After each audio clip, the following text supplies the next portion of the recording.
front row for the disciples.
Brahma Samhita usually is to read the translations. We do them 5 at a time and pass the microphone around, and then we recite the Sanskrit. That takes about a half an hour total. Oh, we begin by reading the translations. One person reads one. 5 each. Oh, 5 each. And then the Sanskrit at the end. Then we chant all the Sanskrit together. Okay. Is that all right? Sure. Okay. We're going to start this morning by reciting the Brahma Samhita. We'll read the English translations 5 at a time, and we'll recite the Sanskrit together.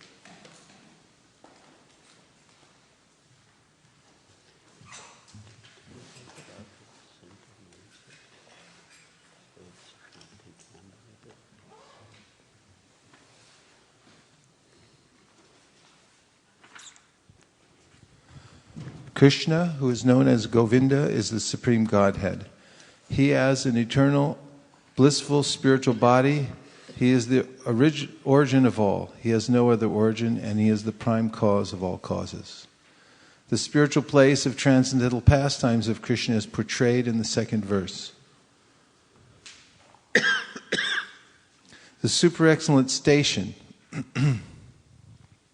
of Krishna, which is known as Gokula, has thousands of petals and a corolla like that of a lotus sprouted from a part of his infinitary aspect, the whorl of the leaves being the actual abode of Krishna.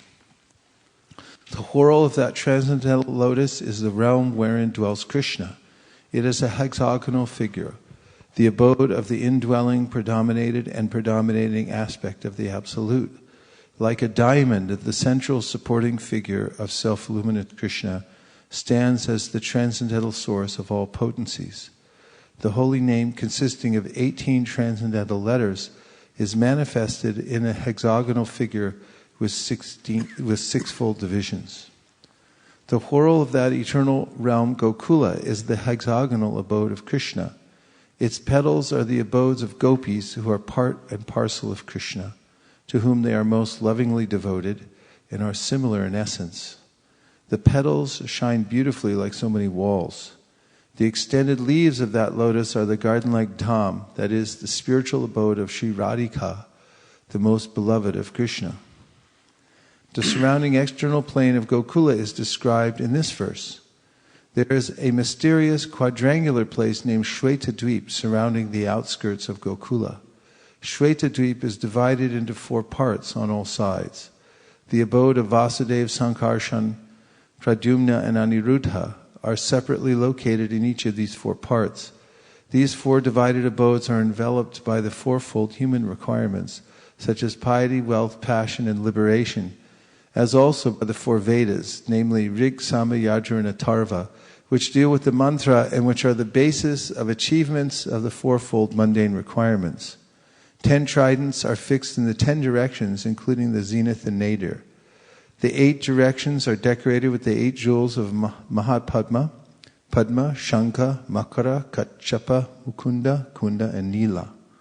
There are 10 protectors, Dikpalas, of the 10 directions in the form of mantra. The associates of the hues of blue, yellow, red, and white, and the extraordinary potencies bearing the names of Bimala, etc., shine on all sides. The Lord of Gokul is the transcendental Supreme Godhead, the own self of eternal ecstasies. He is the superior of all superiors and is busily engaged in the enjoyments of the transcendental realm and has no association with his mundane potency. Krishna never consorts with his illusory energy.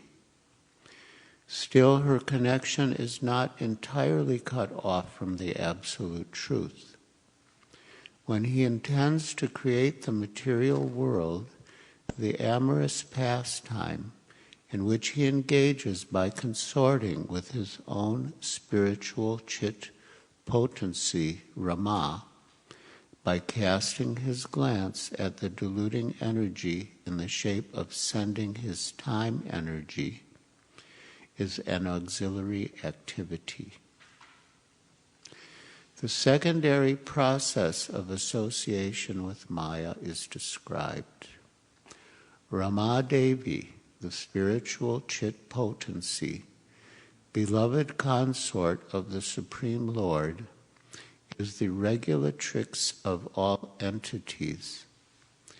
The divine plenary portion of Krishna creates the mundane world. At creation there appears a divine halo of the nature of his own subjective portion, Swamsa. This halo is divine Shambhu, the masculine symbol or manifested emblem of the Supreme Lord. This halo is the dim twilight reflection of the supreme eternal effulgence. This masculine symbol is the subjective portion of divinity who functions as progenitor of the mundane world, subject to the supreme regulatrix, Niyati. The conceiving potency in regard to mundane creation makes her appearance out of the supreme regulatrix. She is Maya, the limited, non-absolute, apara potency, the symbol of mundane feminine productivity. The intercourse of these two brings forth the faculty of perverted cognition, the reflection of the seed of the procreative desire of the Supreme Lord.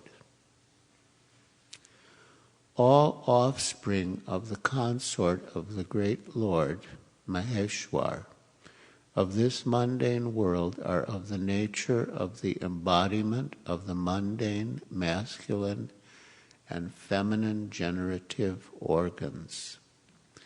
The person embodying the material causal principle, viz., the great Lord of this mundane world, Maheshwar, Shambhu, in the form of the male generating organ, is joined to his female consort, the limited energy Maya, as the efficient causal principle. The Lord of the world, Mahavishnu, is manifest in him by his subjective portion in the form of his glance.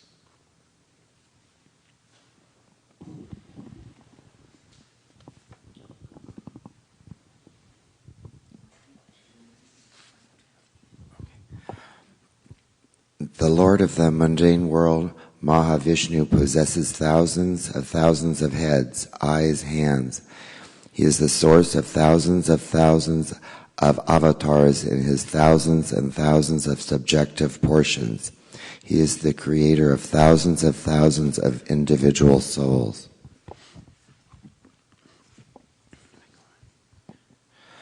The name Mahu Vishnu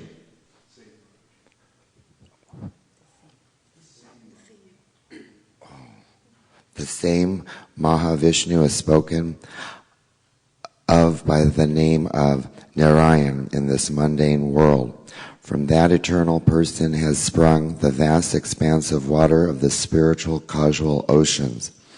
The subjective portion of Sankar Sanaya, who abides in Parasvayama, the above supreme Parusa, with thousands of subjective portions, reposes in the state of divine sleep, Yoga Nindra, in the waters of the spiritual causal ocean. The spiritual seeds of Sankar Arasana, existing in the pores of skin in Mahavishnu, are born as many golden sperms. These sperms are covered with 5 great elements. The same Mahavishnu entered into each universe as his own separate subjective portions. The divine portions that entered into each universe are possessed of his majestic extension. Example, they are the eternal universal soul, Vishnu, possessing thousands of heads. The same Mahavishnu created Vishnu from his left limb, Brahma, the first progenitor of beings, from his right limb, and from the space between his two eyebrows, Sambhu, the divine masculine manifestation halo.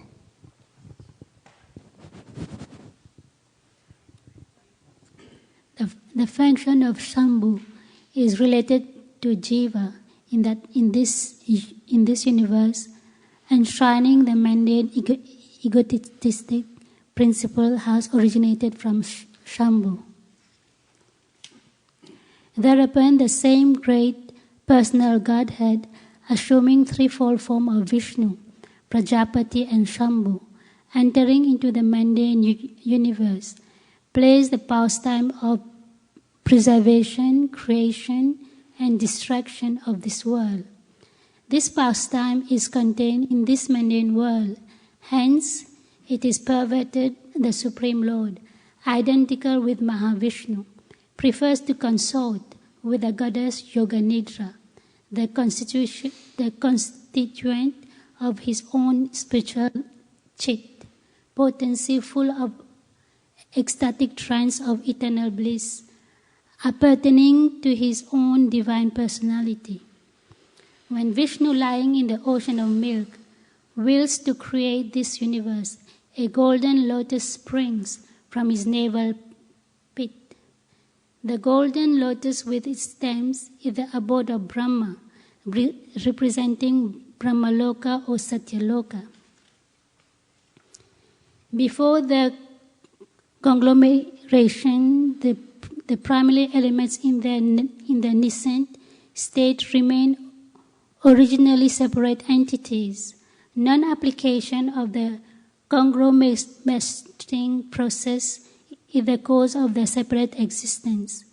Divine Mahavishnu, primal Godhead, through association with his own spiritual chit potency, move Maya, and by the application of the conglomerating principle, created those different entities in the state of cooperation. And after that, he himself consorted with Yoga Nidra by way of his eternal dalliance with the spiritual chit potency.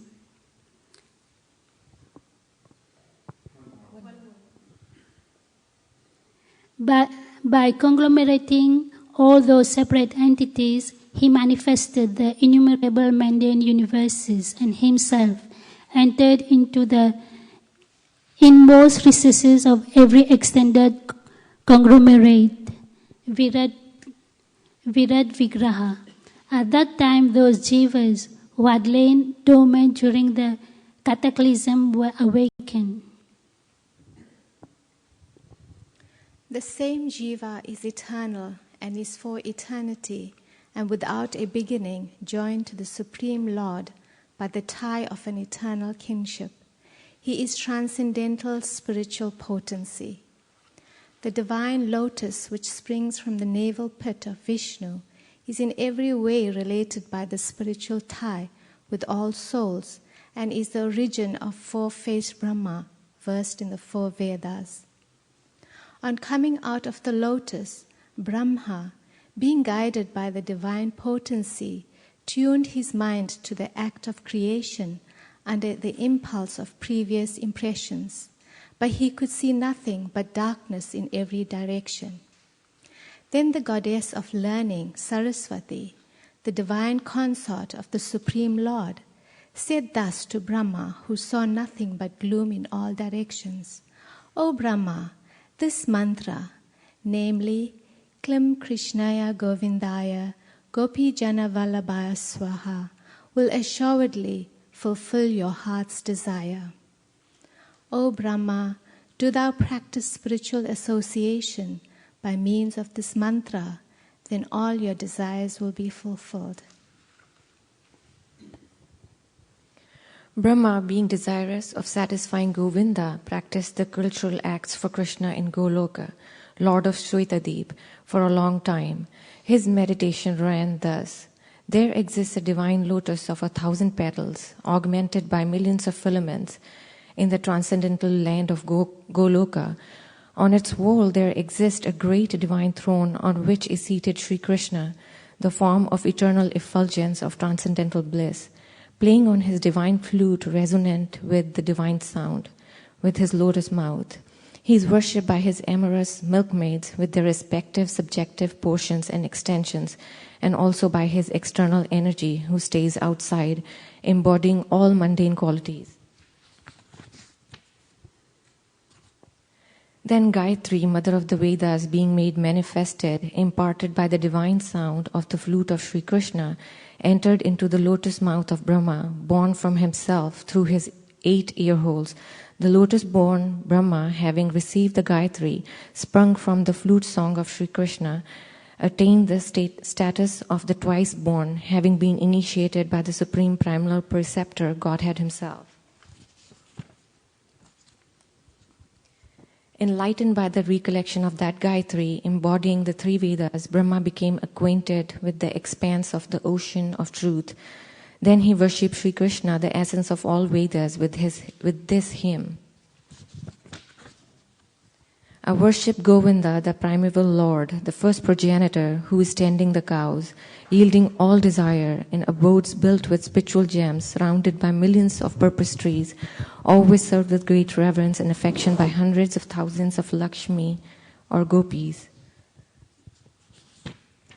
I worship Govinda, the primeval Lord, who is adept in playing on his flute with blooming eyes like lotus petals, with head bedecked with peacock's feather, with the figure of beauty tinged with the hue of blue clouds, and his unique loveliness charming millions of cupids.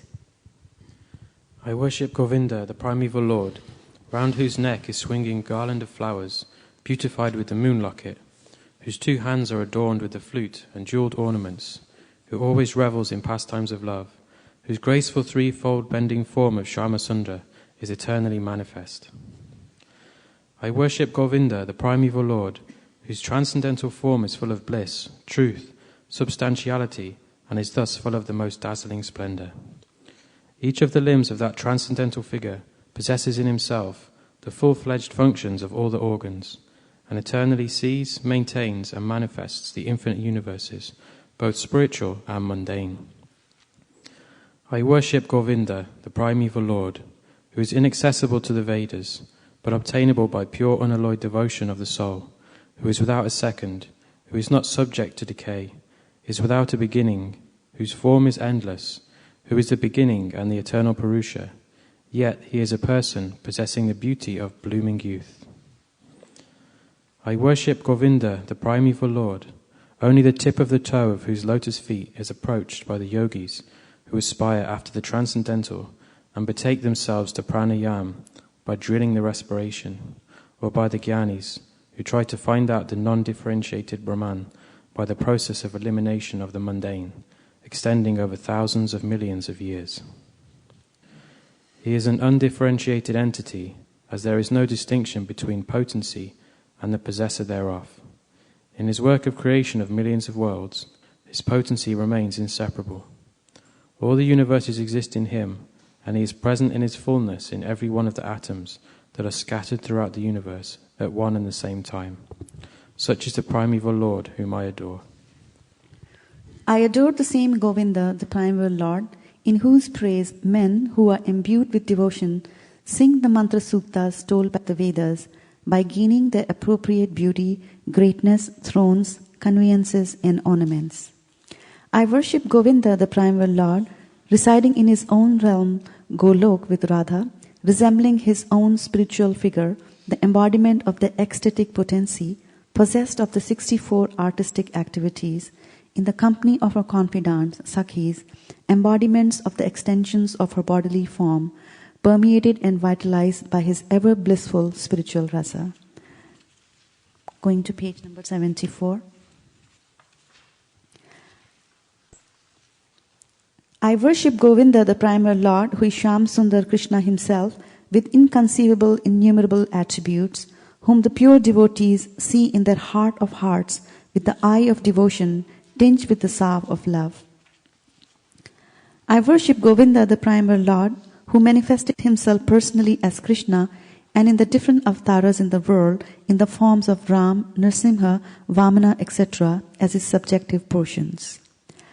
I worship Govinda, the primal Lord, whose effulgence is the source of the non-differentiated Brahman mentioned in the Upanishads, being differentiated from the infinity of glories of the mundane universe, appears as the individual, infinite, limitless truth. I worship Govinda, the primeval Lord, who is the absolute substantive principle, being the ultimate entity in the form of the support of all existence, whose external potency embodies the three mundane qualities, namely sattva, rajas, and tamas, and diffuses the Vedic knowledge regarding the mundane world. I worship Govinda, the primeval Lord, whose glory ever triumphantly dominates the mundane world by the activity of his own pastimes, being reflected in the mind of recollecting souls as the transcendental entity of ever blissful cognitive rasa. Lowest of all is located Devi Dham, mundane world. Next above it is Mahesh Dham, abode of Mahesh. Above Mahesh Dham is placed Hari Dham, abode of Hari, and above them all is located Krishna's own realm named Goloka. I adore the primeval Lord Govinda, who has allotted their respective authorities to the rulers of those graded realms. The external potency Maya, who is of the nature of the shadow of the Chit potency, is worshipped by all people as Durga, the creating, preserving, and destroying agency of this mundane world. I adore the primeval Lord Govinda, in accordance with whose will Durga conducts herself. Just as milk is transformed into curd by the action of acids, but yet the effect curd is neither same as nor different from its cause, namely milk, so I adore the primeval Lord Govinda, of whom the state of Shambhu is a transformation for the performance of the work of destruction.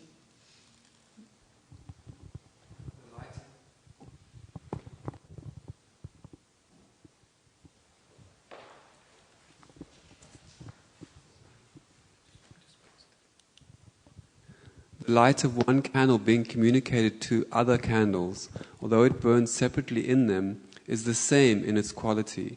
I adore the primeval Lord Govinda, who exhibits himself equally in the same mobile manner in his various manifestations. I adore the primeval Lord Govinda, who, assuming his own great subjective form, who bears the name of Shesha, replete with the all-accommodating potency, and reposing in the causal ocean with the infinity of the world in the pores of his hair, enjoys creative sleep, yoga nidra.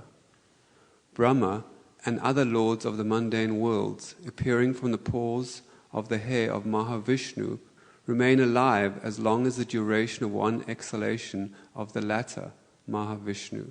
I adore the primeval Lord Govinda, of whose subjective personality Mahavishnu is the portion of portion. I adore the primeval Lord, Lord Govinda, from whom the separated subjective portion, Brahma, receives his power for the regulation of the mundane world, just as the sun manifests some portion of his own light in all the effulgent gems that bear the names of Sukhakanta, etc.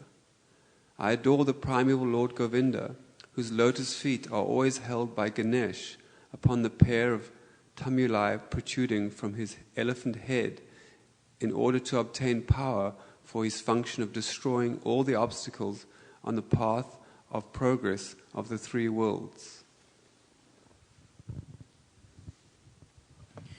The three worlds are composed of the 9 elements, namely fire, earth, ether, water, air, direction, time, soul, and mind. I adore the primeval Lord Govinda, from whom they originate, in whom they exist, and into whom they enter at the time of the universal cataclysm. The sun, who is the king of all the planets, full of infinite effulgence, the image of the good soul, is as the eye of this world. I adore the primeval Lord Govinda, in pursuance of whose order the sun performs his journey mounting the wheel of time.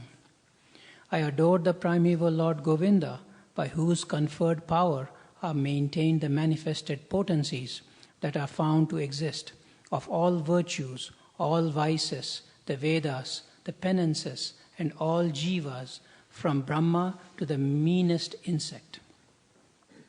I adore the primeval Lord Govinda, who burns up to their roots all fruitive activities of those who are imbued with devotion and impartially ordains for each the due enjoyment of the fruits of one's activities, of all those who walk in the path of work in accordance with the chain of their previously performed works, no less in the case of the tiny insect that bears the name of Indragopa than in that of Indra, king of the Devas. I adore the primeval Lord Govinda, the meditators of whom, by meditating upon him under the sway of wrath, amorous passion, natural friendly love, fear, parental affection, delusion, reverence, and willing service, attain to bodily forms befitting the nature of their contemplation. I worship that transcendental seat known as Svetadvip, where as loving consorts, the Lakshmis in their unalloyed spiritual essence practice the amorous service of the Supreme Lord Krishna as their only lover, where every tree is a transcendental purpose tree, where the soil is a purpose gem, all water is nectar, every word is a song, every gate is a dance, the flute is the favorite attendant. Effulgence is full of transcendental bliss, and the supreme spiritual entities are all enjoyable and tasty, where numberless milk cows always emit transcendental ocean of milk, where there is eternal existence of transcendental time, who is ever present and without past or future, and hence is not subject to the quality of passing away even for the space of half a moment. That realm is known as Golok only to a very few self-realized souls in this world. On hearing these hymns containing the essence of the truth, the Supreme Lord Krishna said to Brahma, Brahma, if you experience the inclination to create offspring by being endowed with the real knowledge of the glory of Godhead, listen, my beloved, from me to this science set forth in the following 5 slokas. When the pure spiritual experience is excited by means of cognition and service, bhakti, super excellent unalloyed devotion characterized by love for Godhead is awakened towards Krishna, the beloved of all souls. The highest devotion is attained by slow degree by the method of constant endeavor for self-realization with the help of scriptural evidence, theistic conduct, and perseverance in practice. This preliminary practice of devotion, sadhana bhakti, are conducive to the realization of loving devotion. Loving devotion, than whom there is no superior well-being, who goes hand in hand with the attainment of the exclusive state of supreme bliss, and who can lead to myself. Abandoning all meritorious performances, serve me with faith. The realization will correspond to the nature of one's faith. The people of the world act ceaselessly in pursuance of some ideal. By meditating on me, by means of those deeds, one will obtain devotion characterized by love in the shape of the supreme service. Listen, O Vidhi, I am the seed that is the fundamental principle of this world of animate and inanimate objects. I am pradhana, the substance of matter. I am prakriti, material cause. And I am purusha, efficient cause. This fiery energy that belongs specially to the Brahman, that inheres in you, has also been conferred by me. It is by bearing this fiery energy that you regulate this phenomenal world of animate and inanimate objects.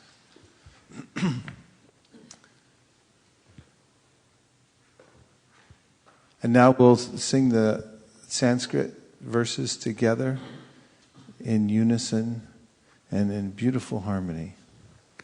Ishvara Parama Krishna Sakchidananda Vigraha Anadiradir Govinda Sarvakarana Karanam Sahasrapatra Kamalam Gokulakyam Mahatpadam Tatkarnikaram Taddama Taranantang Shasambhavam Karnikaram Mahadyantram Shatkonam Vajrakilakam Shadanga Shatpadistanam Prakritya Purushena Cha Premananda Mahananda Rasena Bastitam Hiyat Jyoti Rupena Manuna Kama Bijena Sangatam Tatkinjalkam Tarangshanam Tapatrani Shriyamapi Chatur Ashram Tatparita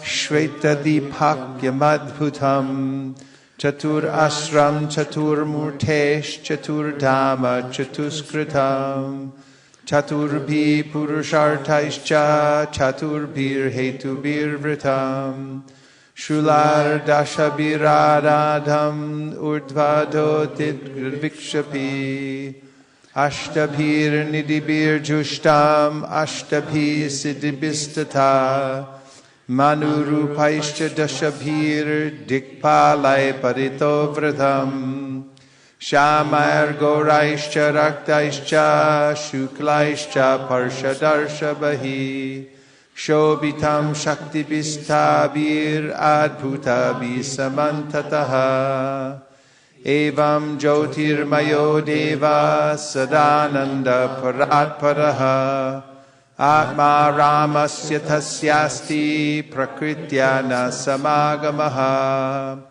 Mayaya Ramamanasya Nabiyogasthaya Saha Atmana Ramaya Reme Tyakvakalam Sashikshaya Niyati Sa Rama Devi Tatpriya Tatvasham Tada Talingam Bhagavan Shampur Jyoti Rupa Sanatanaha Ya Yoni Sa Parashakti Kamo Bijam Mahadarehe Linga Yonyatmika Jata Ima Maheshwari Prajaha Shaktiman Purushasoyam Linga Rupi Maheshwaraha Tasmin Avirabu Linge Mahavishnu Jagatpatihi Sahasra Shirsha Purushaha Sahasraksha Sahasrapad Sahasra Bahur Vishvatma Sahasramsha Sahasrasuhu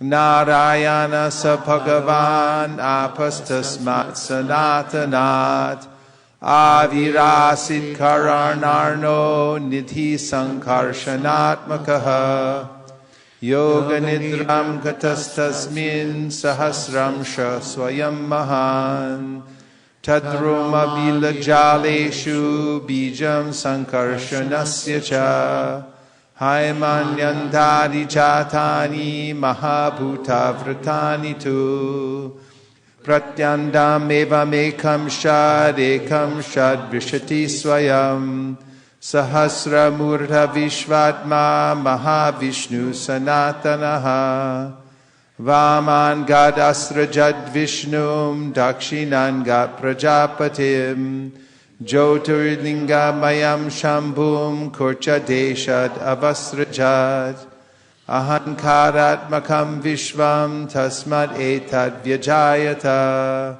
Atataistri Vidervesher Lilam Udvahatakila Yoga Nidra Bhagavati Tasya Shrir Evasangata Shashikshayam Tato Nabes Tasya Padmam Baniryayao Tannalam Himanalinam Brahmano Lukum Adbhutam Tatvani Purvarudani Karanani Parasparam Samavaya Prayogachcha Vibhinnani Pratak Pratak Chitshakcha Sajjamanota Bhagavan Adi Purushaha Yojayan Mayaya Devo Yoga Nidram Akalpayat Yojayitva Titanyeva Pravivesha Swayam Guham Guham Pravishte Tasmimstu Jivatma Pratipudyate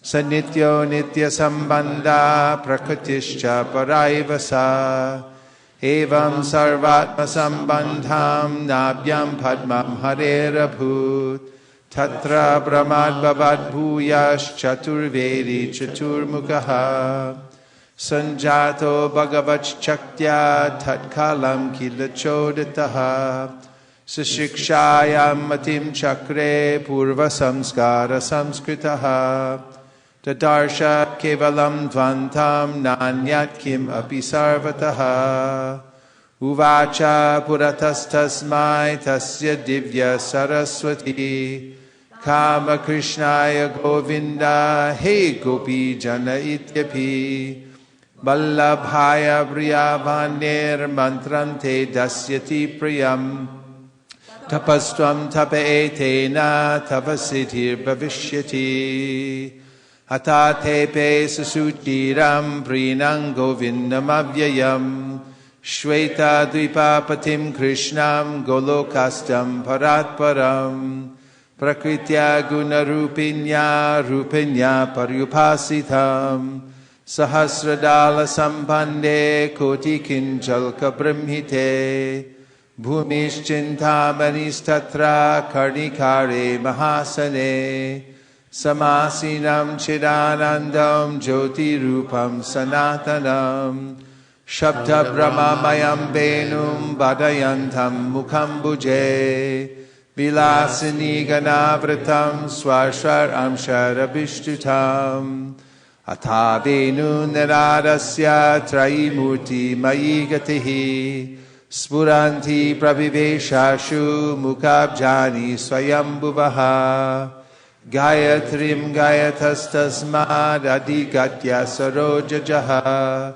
Samskritashchadi Gununa Dvijatam Agamattataha Traya Prabhudhota Vidhir Vignata Tattvasagaraha Tushtava Vedasarena Stotrena Nina Keshavam Chintamani Prakara Sadma Sukalpa Vriksha Laksha Vriteshu Sudapira Pipalayantam Lakshmi Sahasra Shatasambrama Sevyamanam Govindamari Purusham Dhamaham Bhajami Venum Kwanantam Aravinda Dalaya Taksham Barhavatam Samasitam Buddha Sundarangam Kandarpakoti Kamaniya Vishesha Shobham Govindamari Purusham Dhamaham Bhajami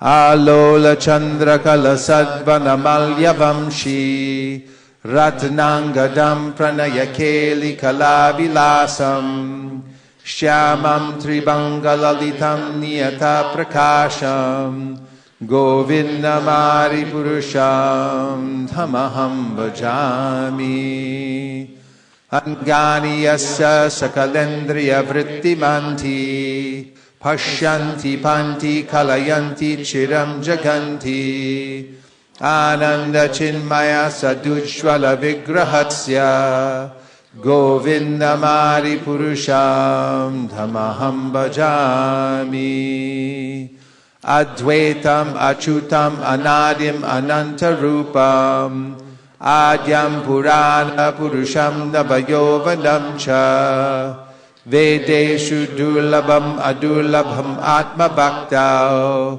Govindamari Purusham Dhamaham Bhajami Pantastu Koti Shatavatsara Sambragamyo Vayodathapi Manaso Munipungavanam Sopyastiya Prapadasimnya Vichintya Tattve Govindamari Purusham Dhamaham Bhajami Ekopya Sauracharitum Jagadanda Kotim Yat Shaktirasti Jagadanda Chayayatantaha Andantarastha Paramanu Chayantarastham Govindamari Purusham Dhamaham Bhajami Yad Bhava Bhavita Tayo Manujastataiva Samprapya Rupa Mahima Sanayana Bhusha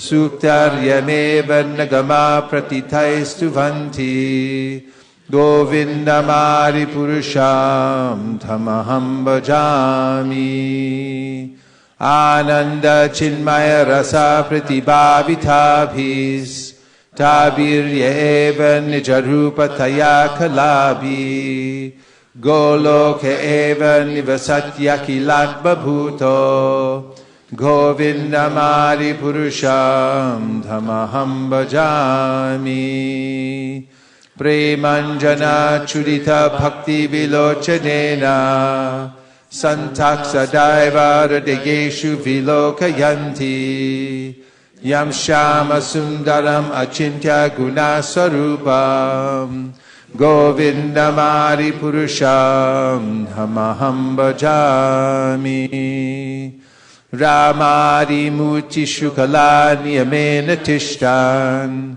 Nanavataram Akarod Bhuvaneshu Kintu Krishna Swayam Samababat Parama Pumanyo Govindamari Purusham Dhamaham Bhajami Yasya Prabha Prabhapato Jagadanda Koti Koti Shishesha Vasudhari Vibhuti Bindam Tad Brahma Nishkalam Anantam Ashesha Bhutam Govindamari Purusham Dhamaham Bhajami Maya Hiyasya Jagadanda Shatani Sute Traigunya Tad Vishaya Veda Vitayamana Sattva Valambi Parasattvam Vishuddha Sattvam Govindamari Purusham Dhamaham Bhajami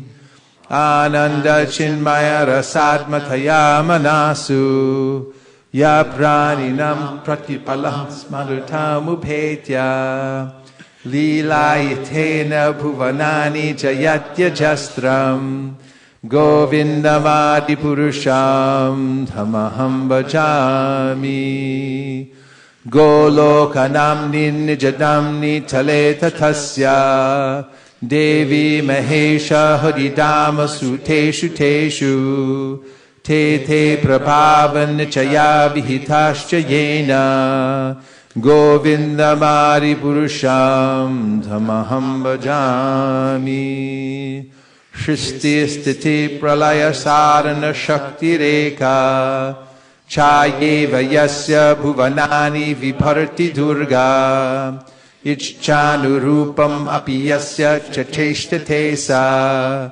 Govindamari Purusham Dhamaham Bhajami Shiram Yatha Vikara Vishesha Yogad Sanjayate Nahi Tatha Pratagasti Hetoho Yashambhutam Api Tatha Samupaiti Karyad Govindamari Purusham Dhamaham Bhajami Deeparchireva Hirashantanam Abhyupetya Deepayate Vrivata Hetu Samana Dharma Yastadrageva Hicha Vishnataya Vibhati Govindamari Purusham Dhamaham Bhajami Yakkarnarnabhajale Bhajati Sma Yoga Nidramananda Jagadanda Saromakupaha Adhara Shaktim Avalambya Param Smabhuratim Govindamari Purusham Dhamaham Bhajami Yasyaika Nishvasitakala Matavalambya Divanti Loma Vilaja Jagadandanata Vishnur Mahansa Ihayasya Kala Vishesho Govindamari Purusham Dhamaham Bhajami. Bhasvanyatashma Shakaleshu Nijeshu Tejaha Swiyam Kiya Prakatayatta Vitadvadatra Brahma Yesha Jagadanda Vidhana Karta Govindamari Purusham Dhamaham Bhajami. Yat Pada Pallavayugam Vinidaya Kumbha Dvandve Pranama Samaye Saganadi Rajaha Vignan Vidhantum Alamasya Jagatrayasya Govindamari Purusham Tamaham Bhajami.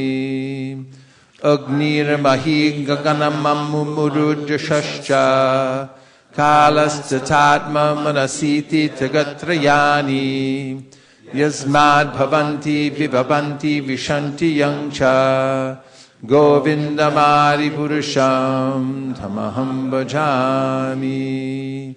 Yachchakshuresha Savita Sakala Grahanam Raja Samasta Suramurti Rashesha Tejaha Yasjagnaya Brahmati Sambratakala Chakro Govindamari Purusham Dhamaham Bhajami. Dharmo Tapapan Chaya Shrutayastapamsi Brahmadi Kita Patagavadayascha Jiva Yaddata Matra Vibhava Prakata Prabhava Govindamari Purusham Dhamaham Bhajami. Yastvindra Gopam Matavendra Mohosa Karma Pandanu Rupa Palapajana Matanoti Karmani Nirdahati Kintu Cha Bhakti Bhajam Govindamari Purusham Dhamaham Bhajami. Yam Krodha Kama Sahaja Pranayadi Bhiti Vatsalya Moha Guru Gaurava Sevya Bhavai Sanchintya Tasya Sadrishim Tanamapurete Govindamari Purusham Dhamaham Bhajami. Govindamari Purusham Dhamaham Bhajami.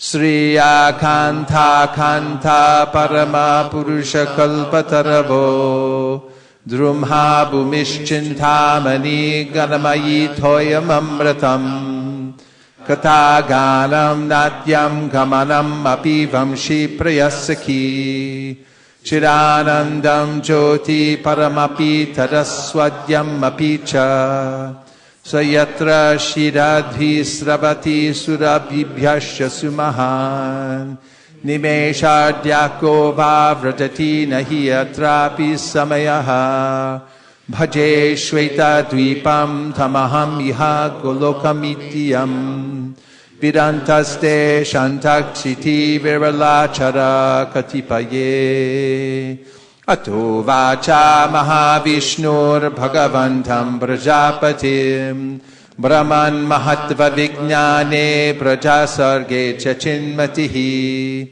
Pansha Shlokim Imam Vidyam Vatsat Tatvam Nibodhame Prabhude Jnana Bhakti Vyam Mayananda Chinmayi Udet Unitama Bhaktir Bhagavat Prema Lakshana Pramanais Tatsadacharais Tadabhyaser Nirantaram Bodayanatmanatmanam Bhaktimapyuttamam Labhed Yasya Shreyaskaram Nasti Yaya Nivritim Apnuyat Yasarayati Mameva Bhaktim Tamiva Sarayet Dharman Manyan Varityaja Mamekam Bhaja Vishwasan Yadrishi Adrishi Shratha Siddhir Bhavati Tadrishi Gurvan Nirantaram Karma Loko Yam Manavartate Tenaiva Karmana Dhyayan Mam Param Bhakti Michchati Aham hi Vishwasya Characharasya Bhijam Pradanam Prakritihi Pumamshta Maya hitam teja idam bibarshi vide videhi tvamato jaganti. Ishvara Parama Krishna Sakchidananda Vigraha Anadi Radir Govinda Sarva Karana Karanam Iti Sri Brahma Samhita Samburnam Hari Om.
Vandeham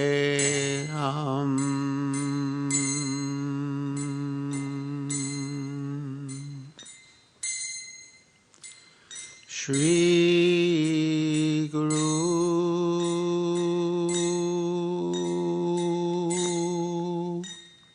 Shri Yuta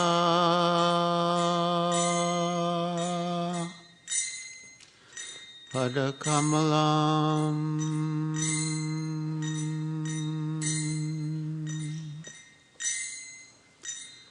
Shri Guru Vaishnavanscha Shri Rupa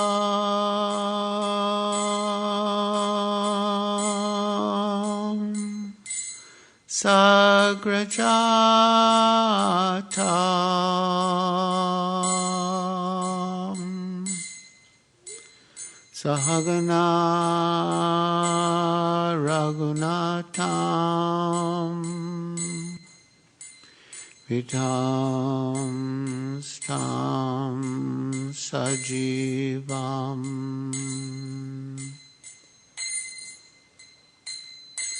Sadvaitam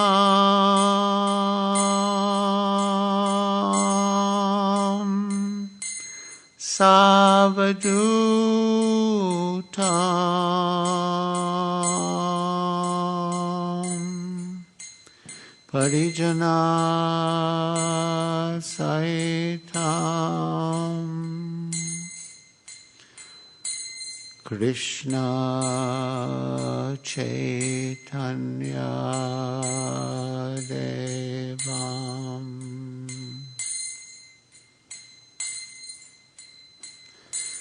Shri Radha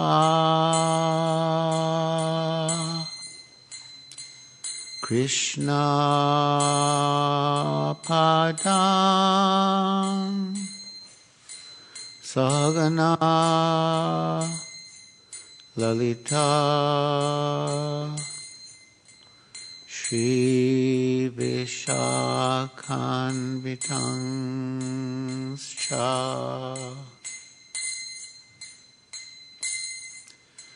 Namah Vishnu Padaya Krishna Prastaya Bhutale Srimate Bhakti Vedanta Swamin Iti Namine.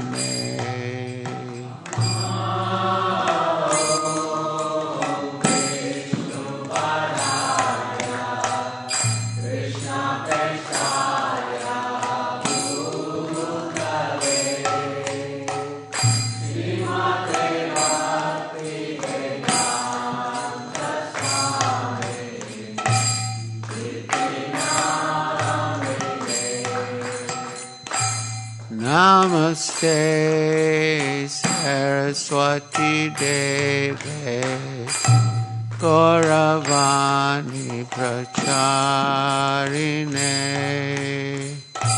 Nirvishesha Shunyavadi Paschatya Deshatarine.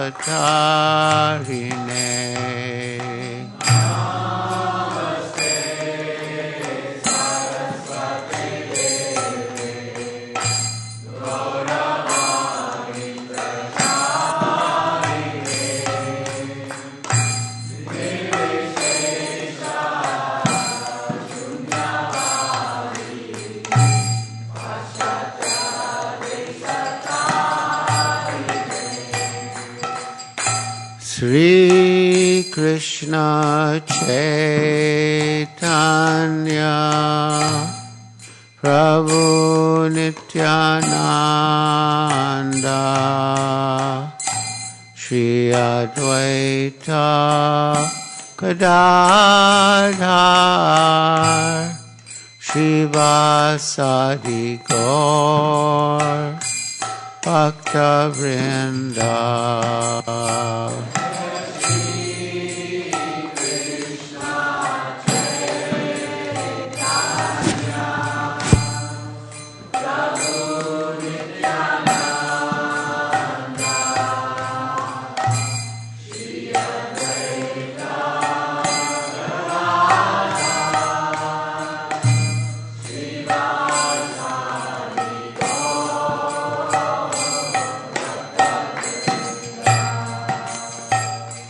Sri Krishna Chaitanya Prabhu Nityananda Shri Advaita Gadadhar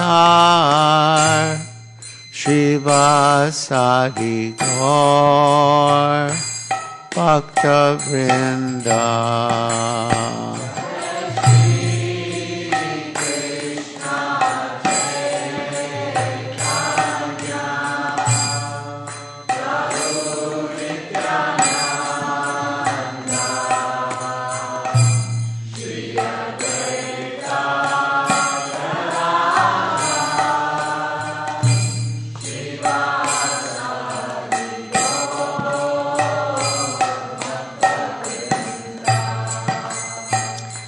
Sri Krishna Chaitanya Prabhu Nityananda Shri Advaita Gadadhar Shivasadi Gaur Bhakta Vrinda.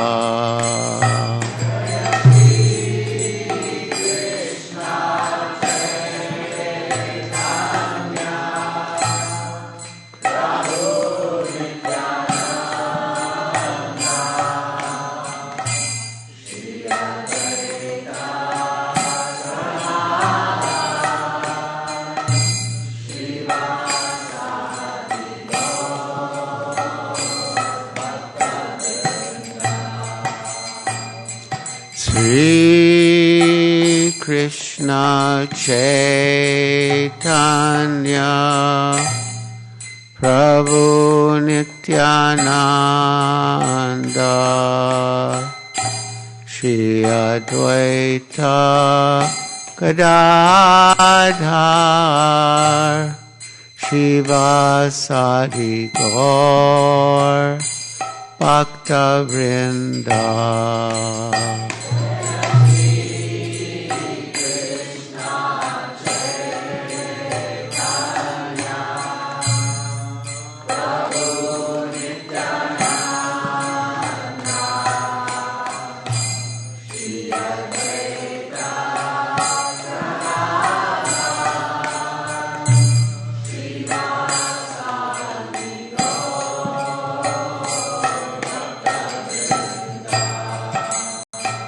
Hare Krishna, Hare Krishna, Krishna Krishna, Hare Hare, Hare Rama, Hare Rama, Rama Rama, Hare Hare.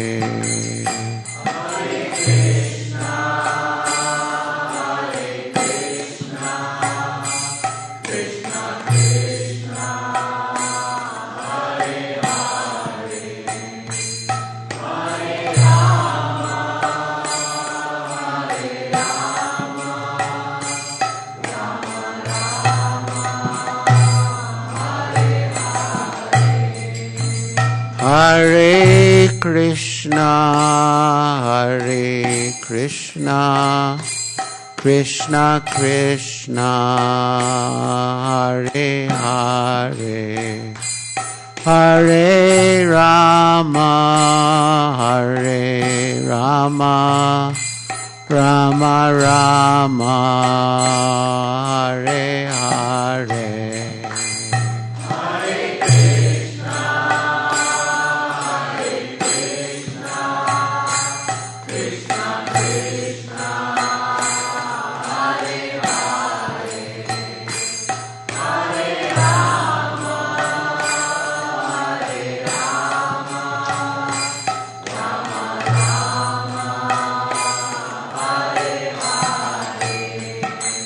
Hare Krishna, Hare Krishna, Krishna Krishna, Hare Hare, Hare Rama, Hare Rama, Rama Rama, Hare Hare.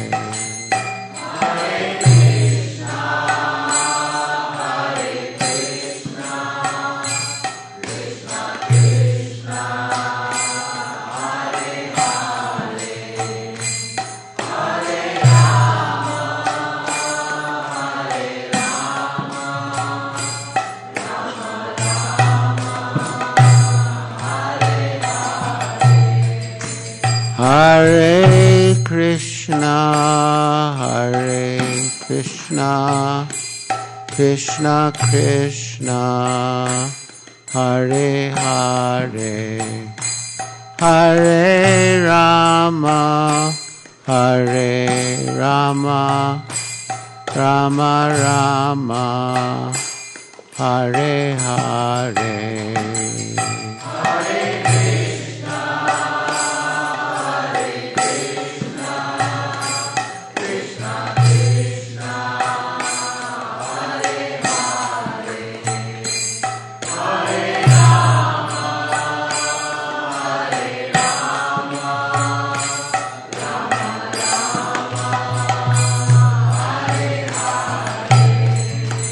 Jaya Prabhupada, Jaya Prabhupada, Prabhupada, Jaya Prabhupada.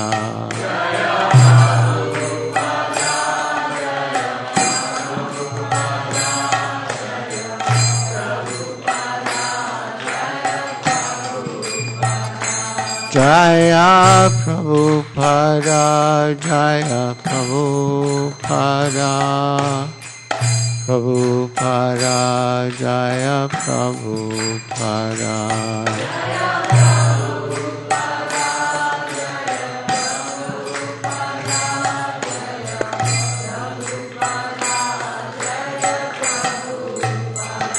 Jaya Guru Deva, Jaya Guru Deva, Guru Deva, Jaya Guru Deva.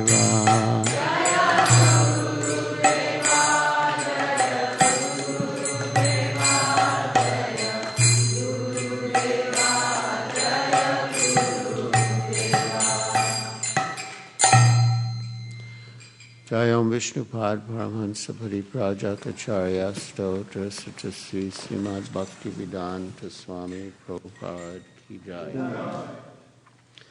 ISKCON Samstapakacharya Srila Prabhupada Ki Jai. Jayam Vishnupad Paramahansa Pariprajakacharya Astotra Satasri Srimad Bhaktivedanta Saraswati Goswami Prabhupada Ki Jai. Ananta Koti Vaishnava Vrinda Ki Jai. Namacharya Srila Haridas Thakur Ki Jai. Prem Se Kaho Sri Krishna Chaitanya Prabhu Nityananda Shri Advaita Gadadhar Shivasadi Gaur Bhakta Vrinda Ki Jai. Shri Shri Radha Krishna Gopa Gopinath Shama Kund Radha Kund Giri Govardhan Ki Jai. Vrindavan Dham Ki Jai. Navadvip Dham Ki Jai. Jamuna Mai Ki Jai. Ganga Mai Ki Jai. Tulsi Devi Ki Jai. Bhakti Devi Ki Jai. Samveta Bhakta Vrinda Ki Jai. Nitai Gaur Premanande. All glories to the assembled devotees. All glories to the assembled devotees. All glories to the assembled devotees. All glories to Sri Guru and Sri Gauranga. All glories to Srila Prabhupada.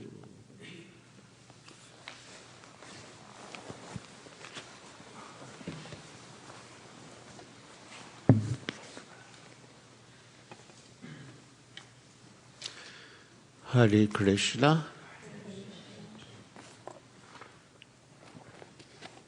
It is a great honor and privilege and pleasure to be here again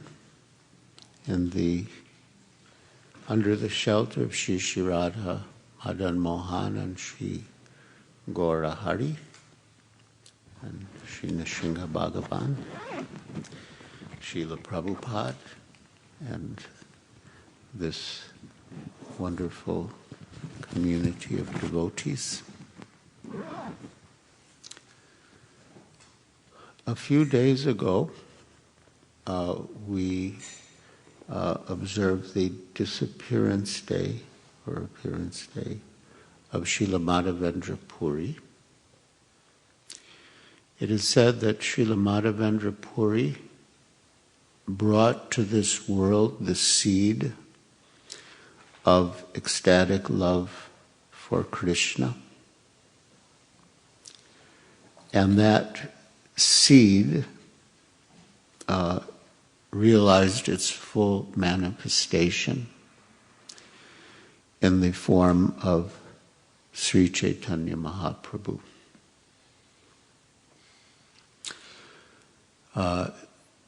Srila Madhavendra Puri was the spiritual master of Srila Ishwara Puri, whom Lord Chaitanya accepted as his spiritual master.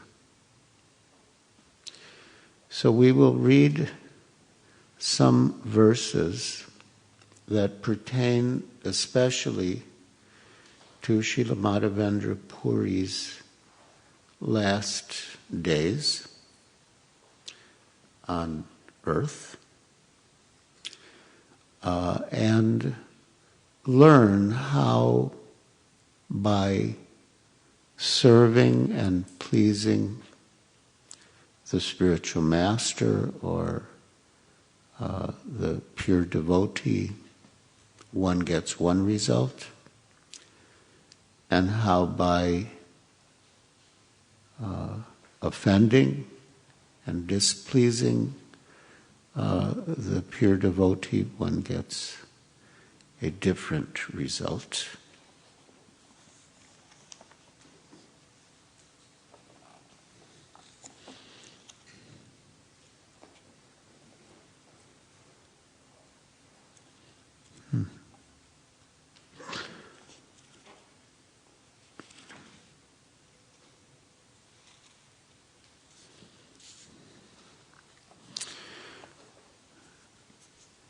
Jaya Jaya Sri Chaitanya Jaya Nityananda.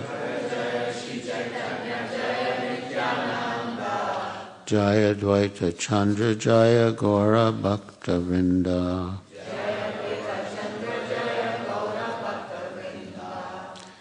Jaya Jaya Sri Chaitanya Jaya Nityananda.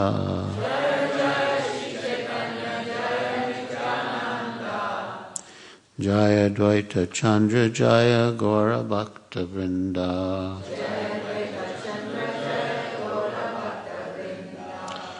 Jaya Jaya Sri Chaitanya Jaya Nityananda.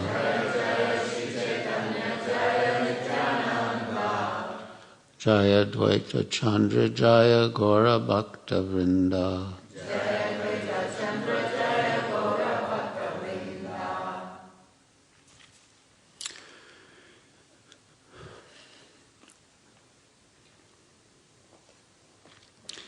We read from Sri Chaitanya Charitamrita, Antya Lila, chapter 8. Ramachandra Puri criticizes the Lord. Text 18.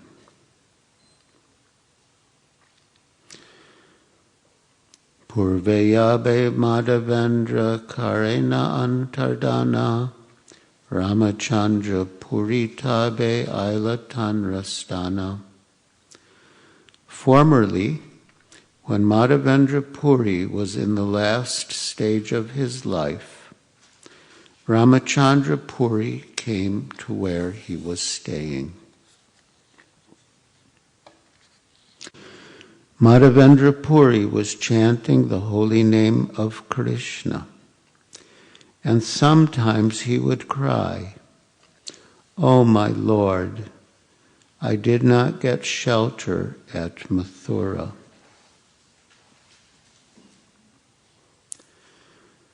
Then Ramachandra Puri was so foolish that he fearlessly dared to instruct his spiritual master.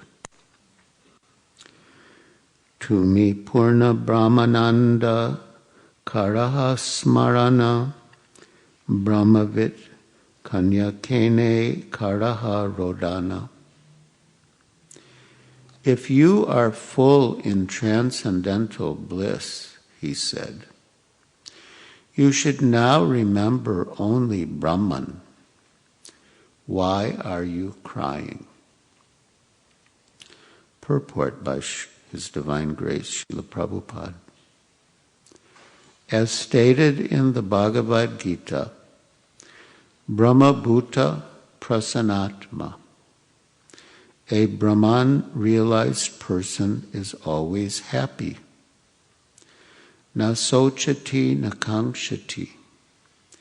He neither laments nor aspires for anything. Not knowing why Madhavendra Puri was crying, Ramachandra Puri tried to become his advisor. Thus he committed a great offense, for a disciple should never try to instruct his spiritual master. So there are many important lessons in this pastime. But the most fundamental principle that we all must understand is that there is a difference between material activities and spiritual activities.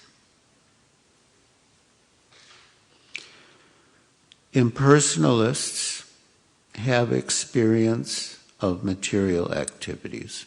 All of us have experience of material activities. And they bring pain. Inevitably, sooner or later, they bring pain. So a foolish person will continue to engage in the same activities that bring pain. Our godbrother, His Holiness Sridhar Swami Maharaj, used to quote some authority,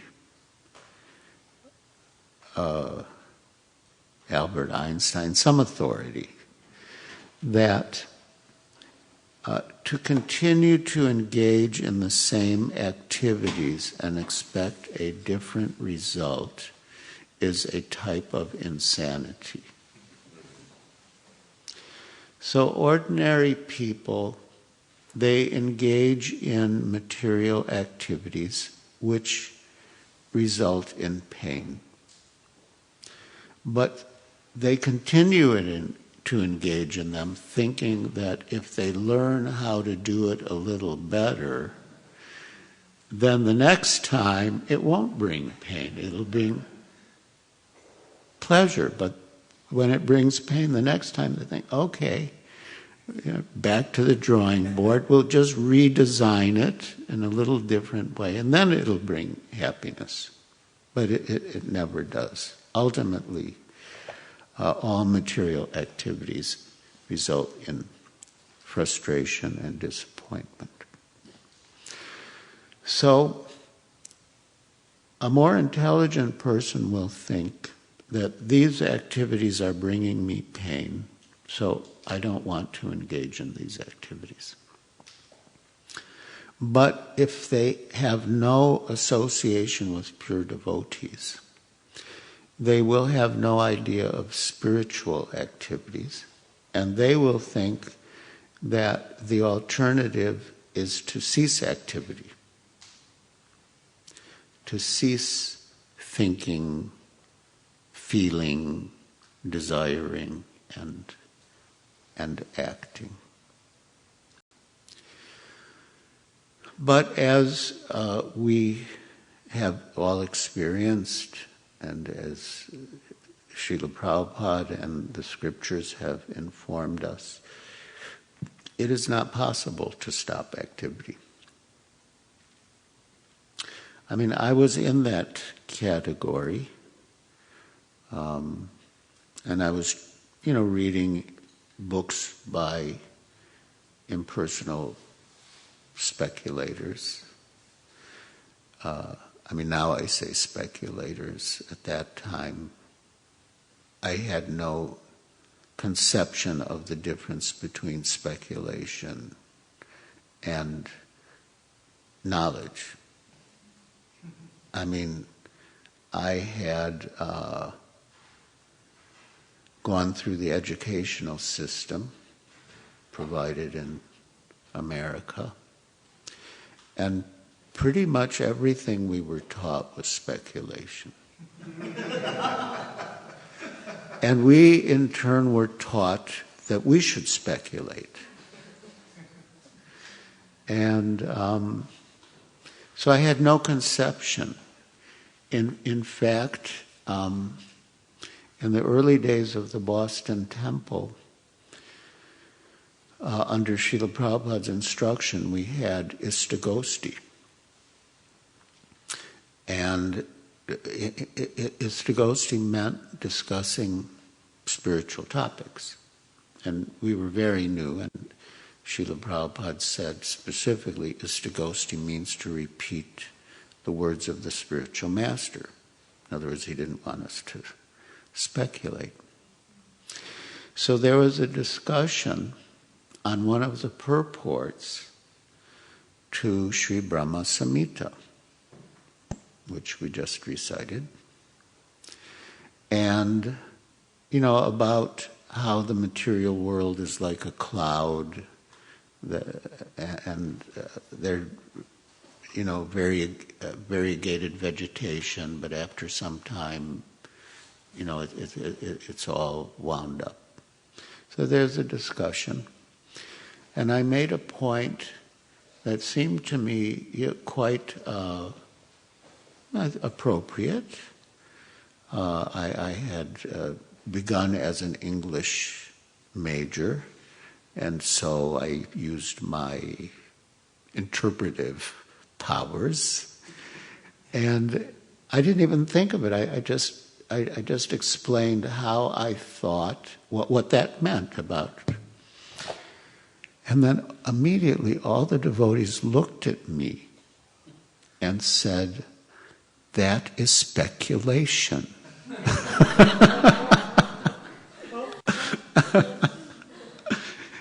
I thought, oh my God, I wasn't even conscious that I was speculating.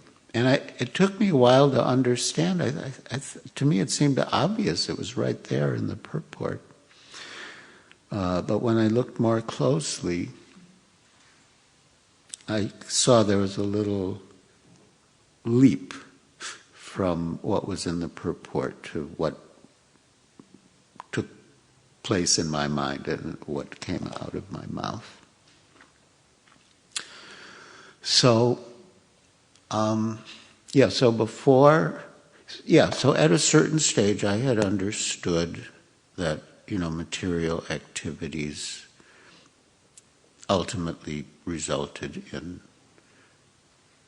frustration and pain. And so I was reading books like How to Get Out of It. And they were all by impersonalists. And I was trying to apply what I was reading. And it was another form of frustration, but I didn't know of any other alternative, so I just kept at it. And then when I met Srila Prabhupada, I was so relieved because he spoke the truth. Like, so relieved. Like one of the speculators, and I think these philosophies have always been around and probably always will be around. But, one of the speculators was saying that you should live in the moment. You should live in the present. And you shouldn't think of the past or future. So I was diligently trying to apply it. And then, I'd be walking, trying to experience the moment. And I'd come to a street that I had to cross. And I thought, I'm failing because I'm looking to see the traffic on the street. And I'm calculating into the future. Will I be able to cross the street before that automobile reaches? I had to, for my own self-preservation. But I thought that, until I met Srila Prabhupada, I thought there must be something wrong with me because, these were like popular teachers and had many followers. And then when I met Srila Prabhupada, it was such a relief. And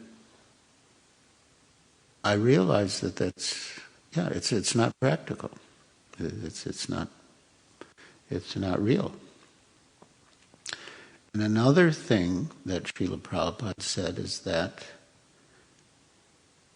as long as we have material bodies, we have to suffer the repetition of birth, death, old age, and disease. And we want to get out of this. Now that made sense. Because even, living in the moment, giving up desires, didn't get rid of disease, old age, and death. Those were very real problems. And it was so refreshing to hear someone speak the plain truth. Like call a spade a spade. It's like, these are miseries, and we don't want them. But as long as we have the physical body, we have to endure them. And the only way to get free from them is to become free from the bondage of accepting one body after another. And that is by devotional service. Now,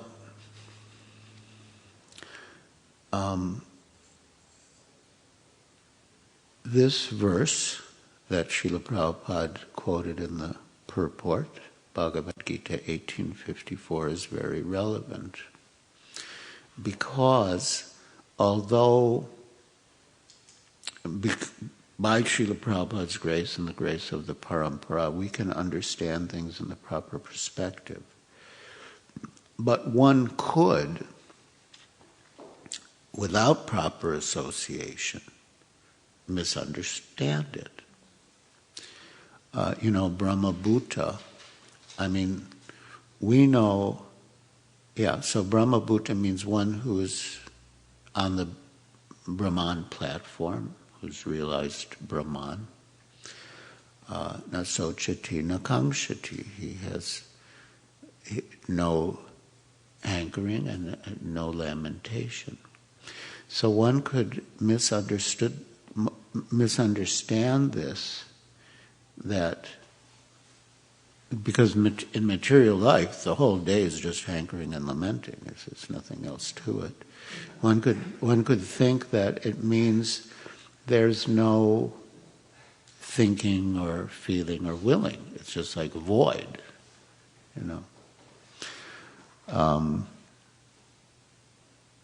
Vaiseiska Prabhu once gave an example of how there's no satisfaction in the material world. And it stuck with me.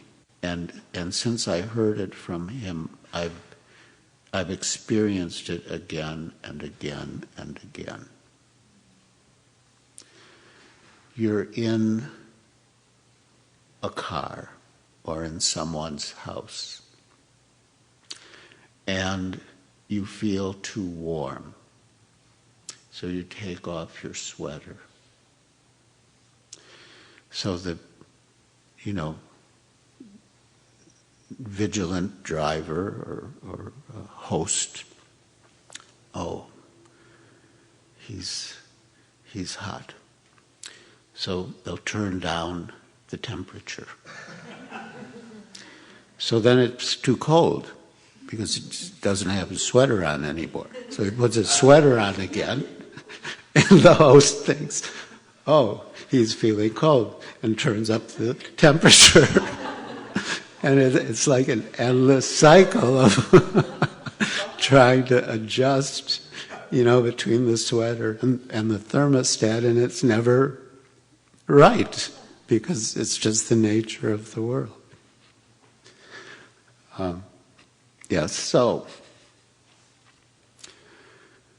But we,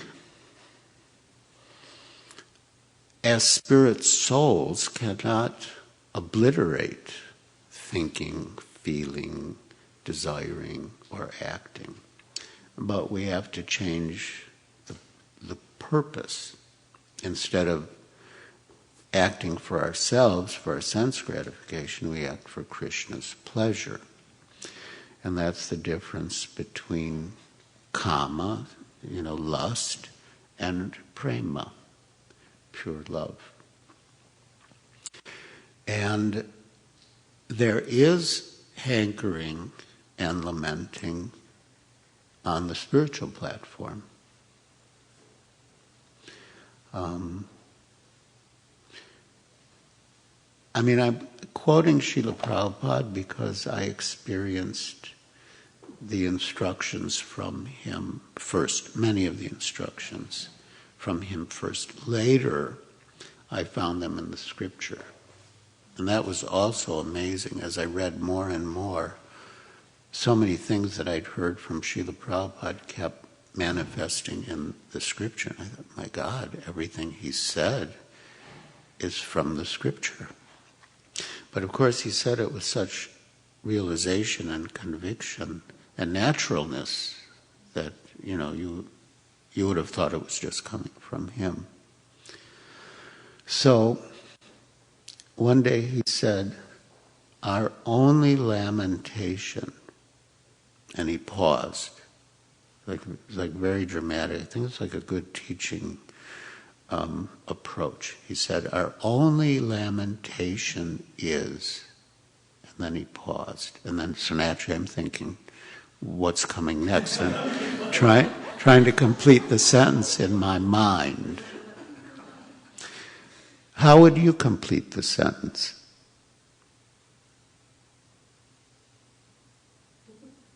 Huh? Yes?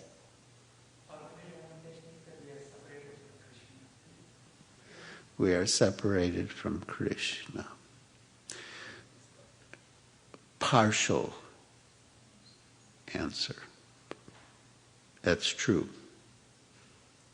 That our only lamentation is that people are not taking to Krishna consciousness. And then later I found the same statement in Srimad Bhavatam. Can any of you think of where the statement is? Exactly, Prahlad Maharaj. Now, Socham. For myself, I have no difficulty. My only lamentation is for the poor, conditioned souls who are suffering without Krishna consciousness. So, now, another important instruction in this section relates to committing offenses. And Srila Jiva Goswami has discussed the effects of committing offenses in the Sandarbhas. And one effect of committing offenses is that one becomes prone to commit further offenses. And this is visible in the case of Ramachandra Puri. Another effect is that one becomes inclined to the association of people who are faithless. Generally, offenses arise from faithlessness in some way. So one becomes inclined to that association.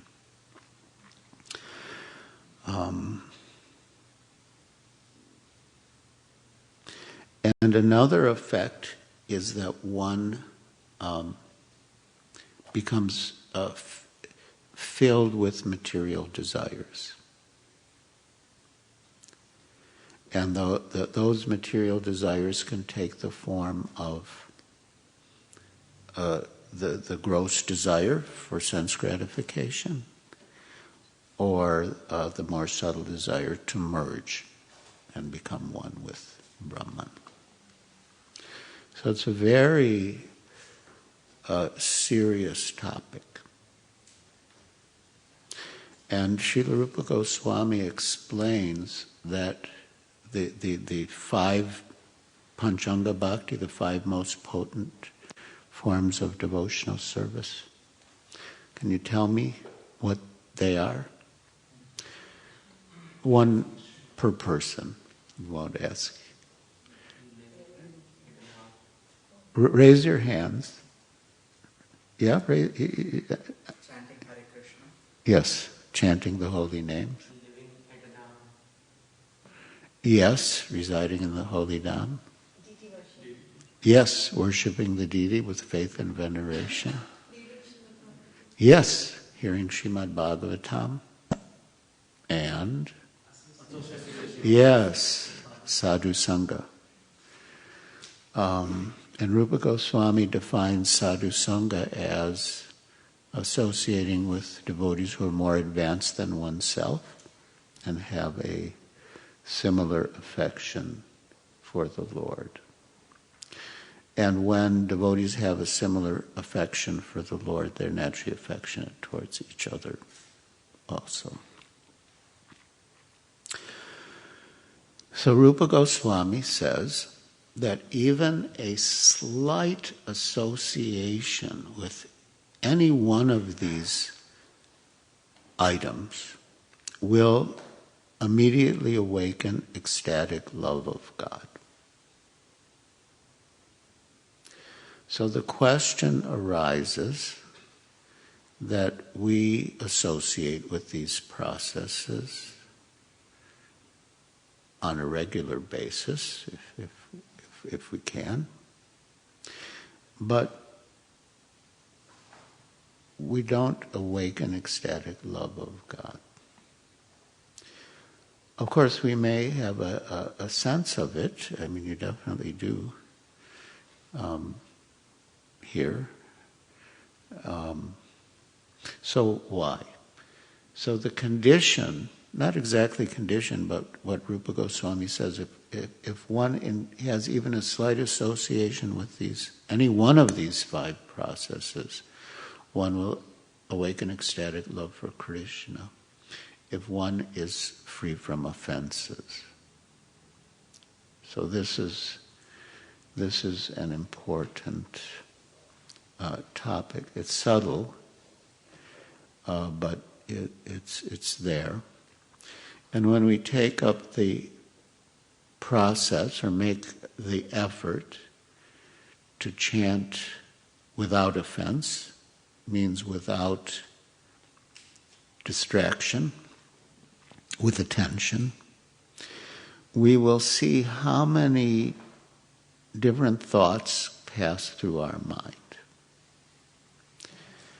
And those thoughts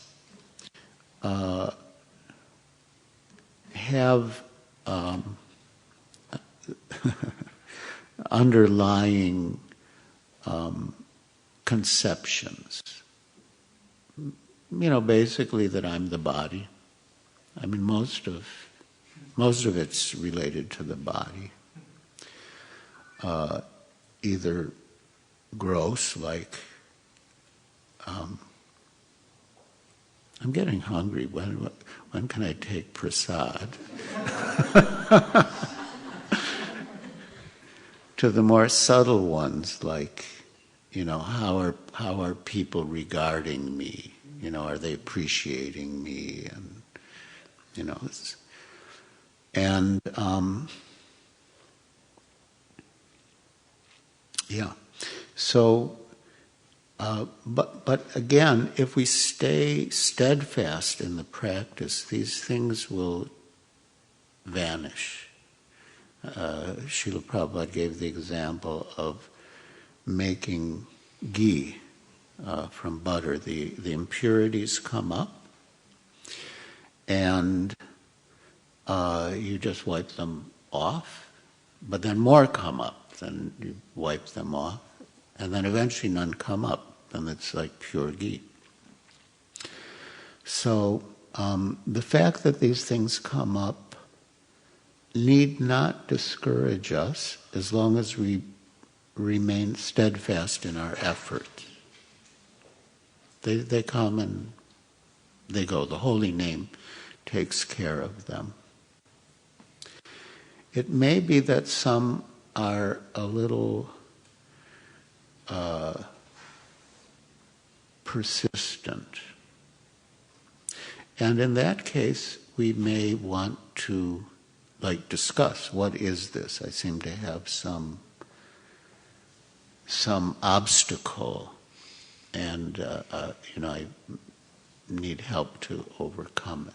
So then we consult some senior devotees or read, go deep in the scripture to try to find the answer. And often a combination.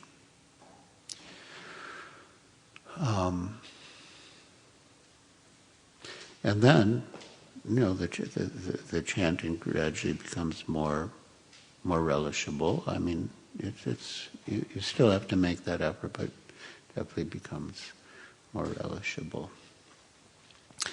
And one experiences spiritual desires for the service of the Lord, and may experience that spiritual lamentation, being separated from Krishna, or others not coming to Krishna. And there's a beautiful verse in the 3rd canto of Srimad Bhavatam, which says that the desires keep coming like waves in a river, and are hard-knotted, and these hard-knotted desires for material enjoyment cannot be overcome by others. In the verse, others means who are not devotees. They can't. They cannot overcome them. But devotees who are engaged in the service of Krishna can easily overcome them.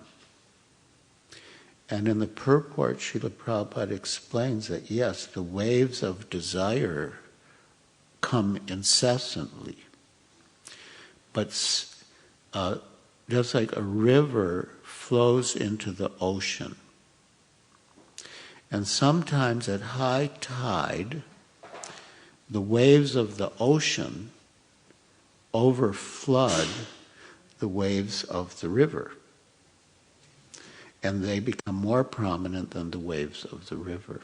So in the same way, one's desires to serve Krishna can become more prominent than one's selfish desires for sense gratification. And those desires become more prominent. So in other words, we replace the inferior desires with superior ones. We don't try to stomp out desire, suppress desire, which is not possible.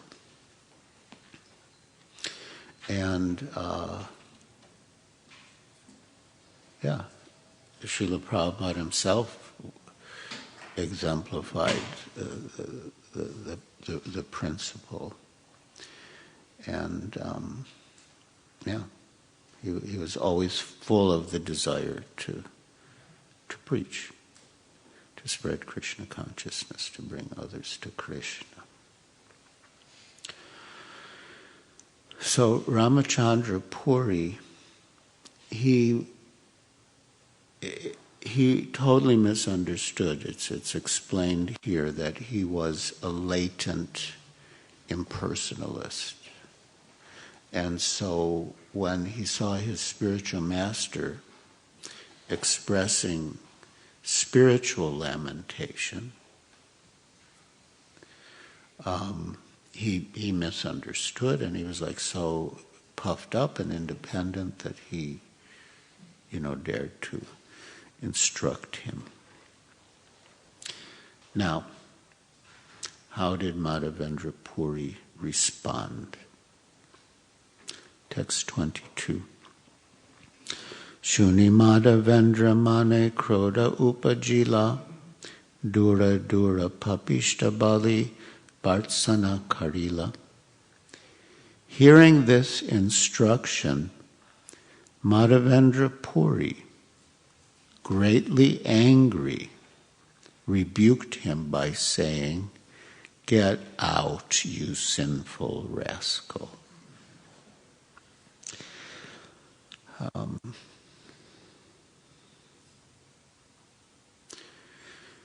Purport by Srila Prabhupada. Ramachandra Puri could not understand that his spiritual master, Madhavendra Puri, was feeling transcendental separation. His lamentation was not material. Rather, it proceeded from the highest stage of ecstatic love for Krishna. When he was crying in separation, I could not achieve Krishna. I could not reach Mathura.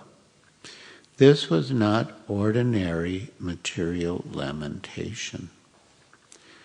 Ramachandra Puri was not sufficiently expert to understand the feelings of Madhavendra Puri, but nevertheless he thought himself very advanced. Therefore, regarding Madhavendra Puri's expressions as ordinary material lamentation, he advised him to remember Brahman, because he was latently an impersonalist. Madhavendra Puri understood Ramachandra Puri's position as a great fool, and therefore immediately rebuked him. Such a reprimand from the spiritual master is certainly for the betterment of the disciple. So, in Srila Prabhupada's preaching, he uses the word rascal.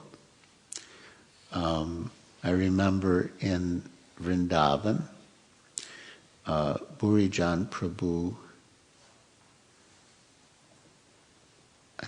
I don't remember if he might have actually played a tape with an excerpt of Srila Prabhupada speaking. And within that short excerpt, Srila Prabhupada used the word rascal 6 times. And, you know, some people I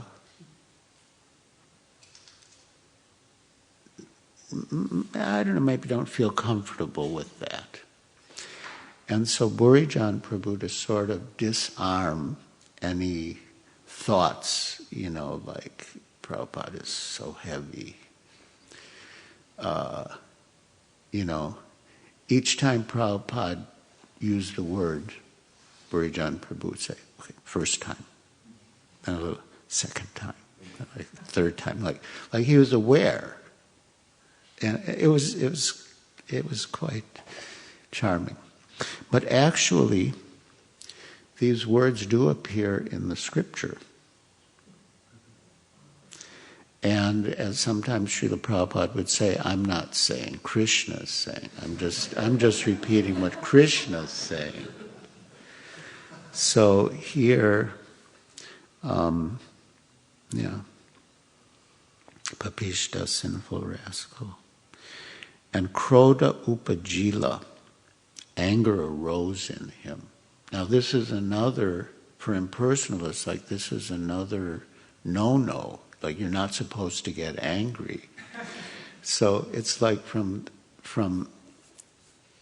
the perspective of an impersonalist, like first he was lamenting. That's also like you're not supposed to lament. And then he became angry. But sometimes it's our duty to become angry, you know, and it's, yeah, but it should be spiritual. I mean, we have to be careful about that. But the idea is that if he had remained close to Madhava, oh my gosh, I turned this off. And then on the way over, I thought, well, what if Vaiseiska Prabhu wants to reach me? Literally, like, what if he wants to know how far I am from the temple or something? So I put it. Yeah, I put it on and then I forgot to. No, it's. But it was the holy name of Gauranga. It's not an interruption, it's our purpose. So anyway, yeah. Because if he had stayed close to Madhavendra Puri, he would have committed more offenses. Because it's like completely misunderstanding. Completely misunderstanding. So he told him, to get out.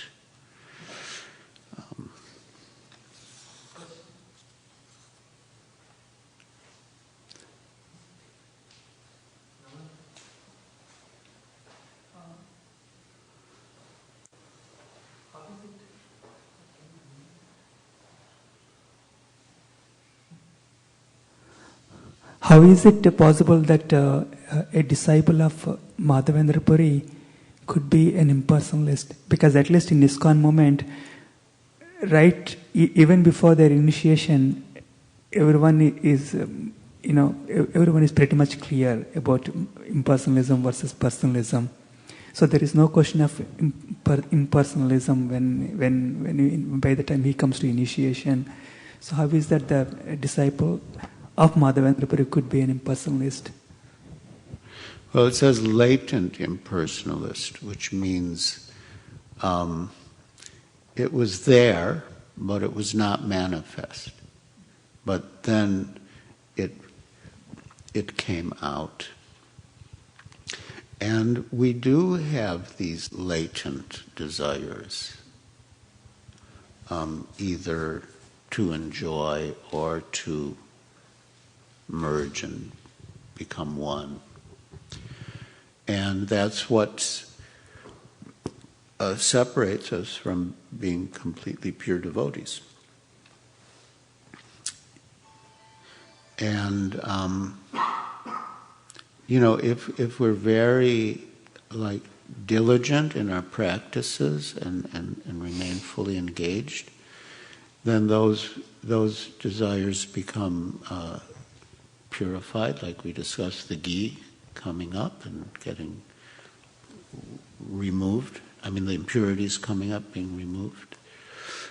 But if we're not attentive, and for me,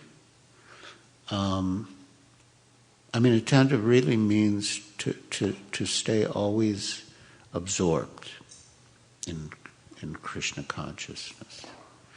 By chanting, by reading, by associating with devotees. Everything's better in the association of devotees, advanced devotees. So, these things can come up. They can come up.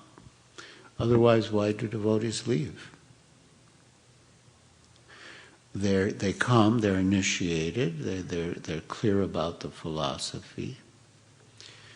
And when they take initiation, they probably think, okay, I'm going back to Godhead. And the spiritual master thinks, okay, the soul is surrendering. We'll help him or her go back to Godhead. But it's really association, actually. It's really association. And therefore, it's such a basic principle, asatsang tyaga e vaishnavachar, the fundamental principle of a devotee is he avoids association with non-devotees. Sri Sangi eka sadhu Krishna bhakta ar. And the reason is that we do have these tendencies. We do. And if we associate with people who are inclined towards fruitive activity, that tendency within us can become more prominent. And it can become more prominent than our desire for pure devotional service. And the same thing, if we associate with people who are like Gyanis, mental speculators, and so that tendency within us can become exaggerated by their association, and if it becomes too powerful, it becomes more prominent than our original desire to become Krishna conscious. So I mean, these principles, these are eternal principles in the scripture, and they're all necessary. But the problem is that if you're like in Grihastha ashram, which most devotees are, and you have to work and interact with people in the material world, then it becomes a question like, what does this mean? Like, how can we avoid their association? And Srila Bhaktivinoda Thakur says that, you can associate with them in a sort of official way, like, you can't, you're like a karmi, I can't. That also be, some neophyte devotees, when they join, especially in the ashram, but that's also not necessarily bad. It depends on how they, conduct themselves. So Bhaktivinoda Thakur says you can have normal interactions with family members who are not devotees, or with people in the workplace who are not devotees, but you shouldn't take spiritual advice from them. So, so we have to really cling to the lotus feet of the devotees, the association of the devotees. And Lord Chaitanya also explains it in his instructions to Rupa Goswami about the devotional creeper. That you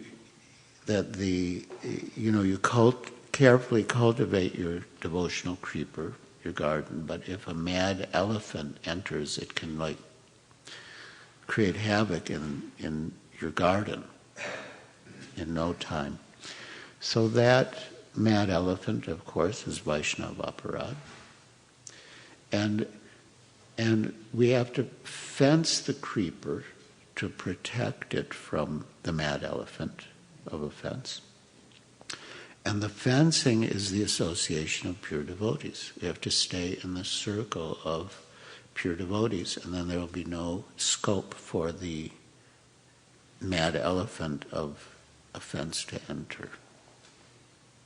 So it's really important. And people will criticize, like they'll say, oh, you're so narrow-minded, you're so extreme, you're so fanatical.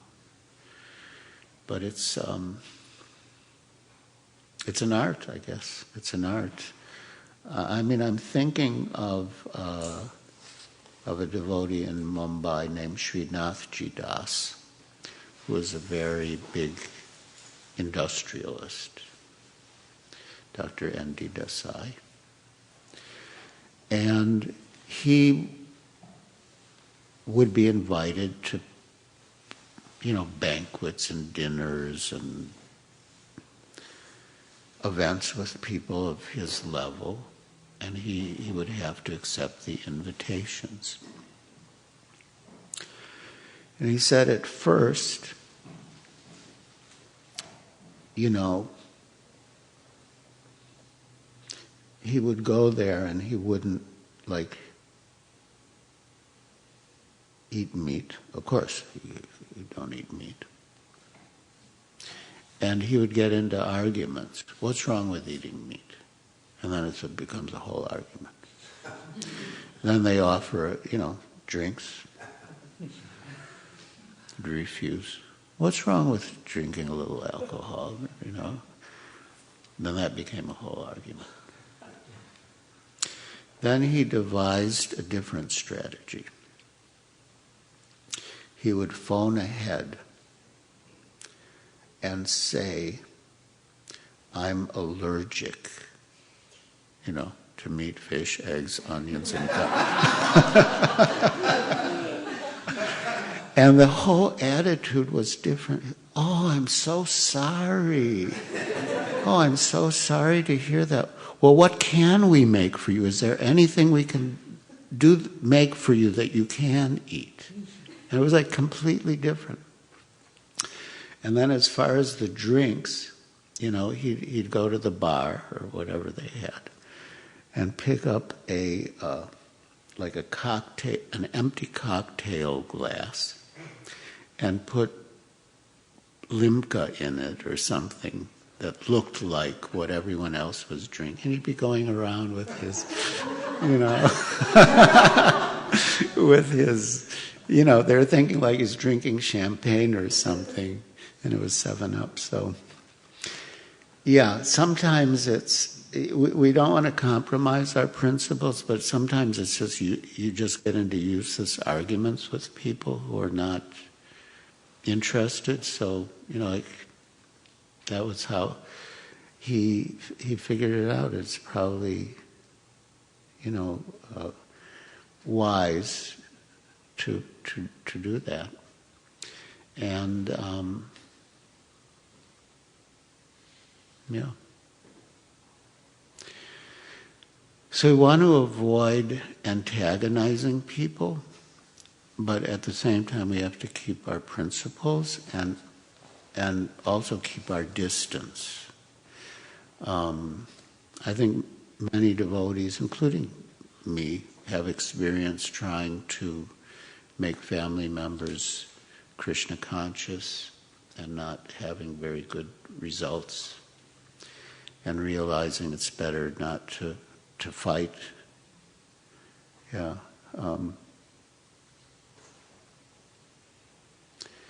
Yeah, I mean, this is just one example, but His Holiness Giriraja Swami told me that whenever he would visit his mother, they would always get into huge arguments.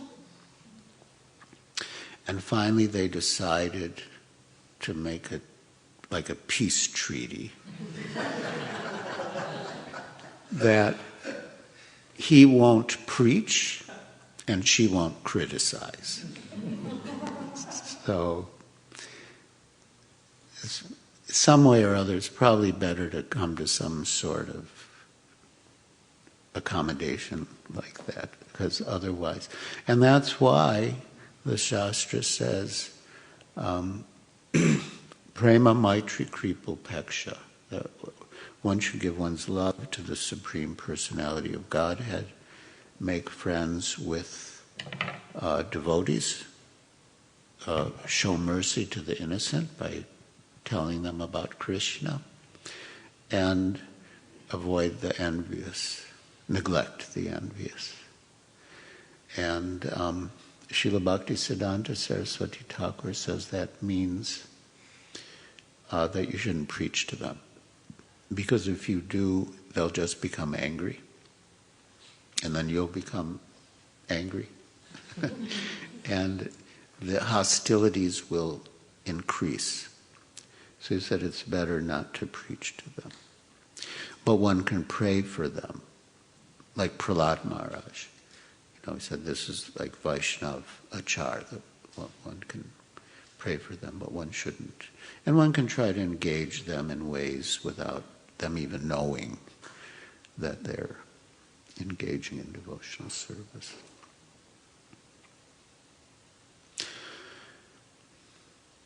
Yeah.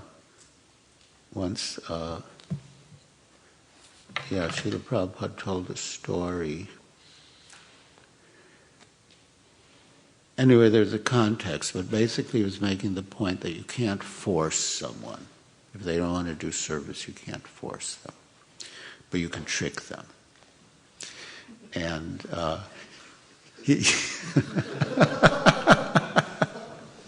so he told the story of a boy who had an aversion to arithmetic. Like some people have an aversion to serving Krishna. And so the teacher was thinking, how can I get this boy to learn arithmetic? So then she had the idea, or he had the idea, to draw figures on the board. So, she drew, say, 2 cows. And then she drew a goat. So she said, if the farmer has 2 cows and then he gets 1 goat, how many animals does he have? And I said, 3. And then if he gets, like this, and then if he sells some, then how many does he have left? And he says, 2. So the boy was learning arithmetic. And then his friend, who was sitting next to him, said, can't you see what's happening?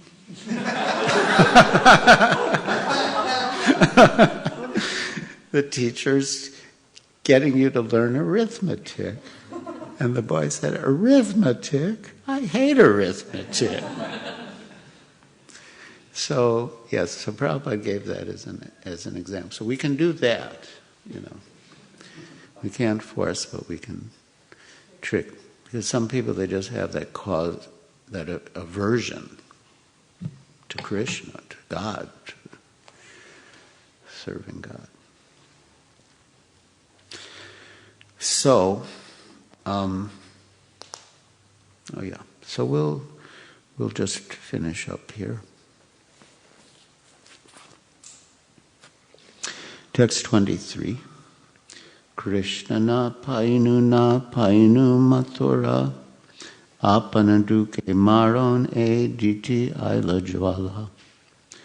O my Lord Krishna, I could not reach you, nor could I reach your abode, Mathura. I'm dying in my unhappiness, and now this rascal has come to give me more pain. It's pretty heavy. But it shows that devotees are persons. They have all the sentiments that anyone else has, but it's all with Krishna as the center. And that was like what we learned from being with Srila Prabhupada, and what we learned from being with advanced devotees, and what we learned from Scripture. That they have hankering, they have lamentation, they have anger, they have everything. But it's all for Krishna.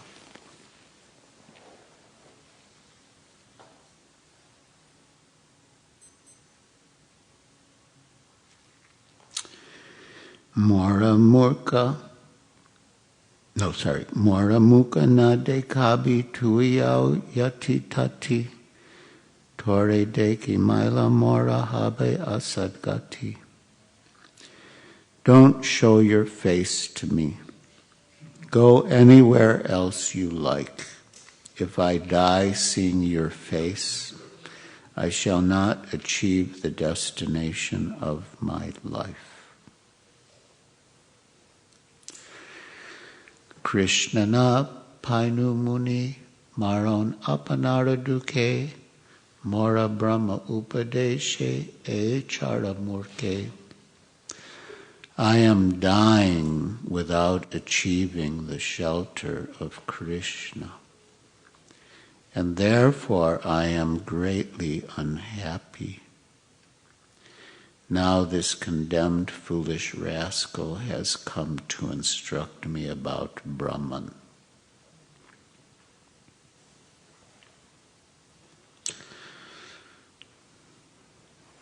Murka.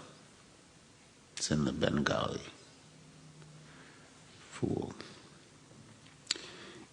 Eye Srimadavendra Sripada Upeksha Karila.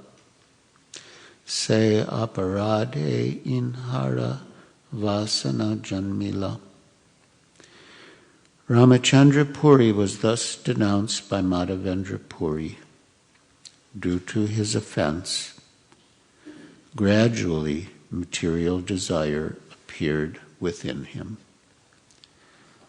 Purport. The word vasana, material desires, refers to dry speculative knowledge. Such speculative knowledge is only material. As confirmed in Srimad Bhavatam 10:14-4, a person without devotional service who simply wants to know things, kevala bodha labdhyate, gains only dry speculative knowledge but no spiritual profit.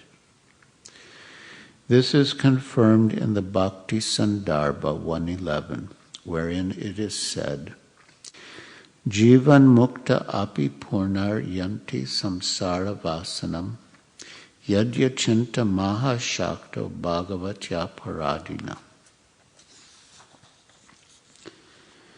Even though one is liberated in this life, if one offends the Supreme Personality of Godhead, he falls down in the midst of material desires, of which dry speculation about spiritual realization is one. In his Laghu Toshani commentary on Srimad Bhavatam 10:2-32, Jiva Goswami says, Jivan mukta api purnar bandhanam yanti karmabhi yadya chinta mahashakto bhagavatya paradina. Even if one is liberated in this life, he becomes addicted to material desires because of offenses to the Supreme Personality of Godhead. A similar quotation from one of the Puranas also appears in the Vishnu Bhakti Chandrodaya. Jivan mukta prapadyante kvachit samsara vasanam yogino na vilipyante karma bir bhagavat paraha. Even liberated souls sometimes fall down to material desires. But those who fully engage in devotional service to the Supreme Personality of Godhead are not affected by such desires. End quote. These are references from authoritative revealed scriptures. If one becomes an offender to his spiritual master, the Supreme Personality of Godhead, he falls down to the material platform to merely speculate. Shuksha Brahma Jnani Nahi Krishnera Sambandha Sarvaloka Nindakare Nindate Nirbandha. One who is attached to dry speculative knowledge has no relationship with Krishna. His occupation is criticizing Vaishnavas. Thus he is situated in criticism. Now we come to the other example. Ishwara Puri Gosani Kare Sripada Sevana Swahaste Karena Mala Mutradi Marjana. Ishwara Puri, the spiritual master of Sri Chaitanya Mahaprabhu, performed service to Madhavendra Puri, cleaning up his stool and urine with his own hand. Ishwara Puri was always chanting the holy name and pastimes of Lord Krishna for Madhavendra Puri to hear. In this way, he helped Madhavendra Puri remember the holy name and pastimes of Lord Krishna at the time of death. So, Sri Ishwara Puri's service was exemplary. He served his spiritual master physically by cleaning up his stool and urine with his own hand. In other words, he rendered the most intimate menial service to his spiritual master's body. And at the same time, he would always chant the holy names and pastimes of Krishna for his spiritual master to hear, which was meant to help his spiritual master remember Krishna at the time of death. So this is real service, real Vaishnava seva. That we serve each other's physical bodies, and we help each other to remember Krishna. And this is the opposite. The opposite of criticizing devotees is serving devotees. And if we're engaged in that mood of service, then there's no chance of committing offenses. And what was the result? Pleased with Ishwara Puri, Madhavendra Puri embraced him and gave him the benediction that he would become a great devotee and lover of Krishna. Thus, Ishwara Puri became like an ocean of ecstatic love for Krishna, whereas Ramachandra Puri became a dry speculator and a critic of everyone else. Ishwara Puri received the blessings of Madhavendra Puri, whereas Ramachandra Puri received a rebuke from him. Therefore, these two persons, Ishwara Puri and Ramachandra Puri, are examples of the objects of a great personality's benediction and punishment. Madhavendra Puri instructed the entire world by presenting these two examples.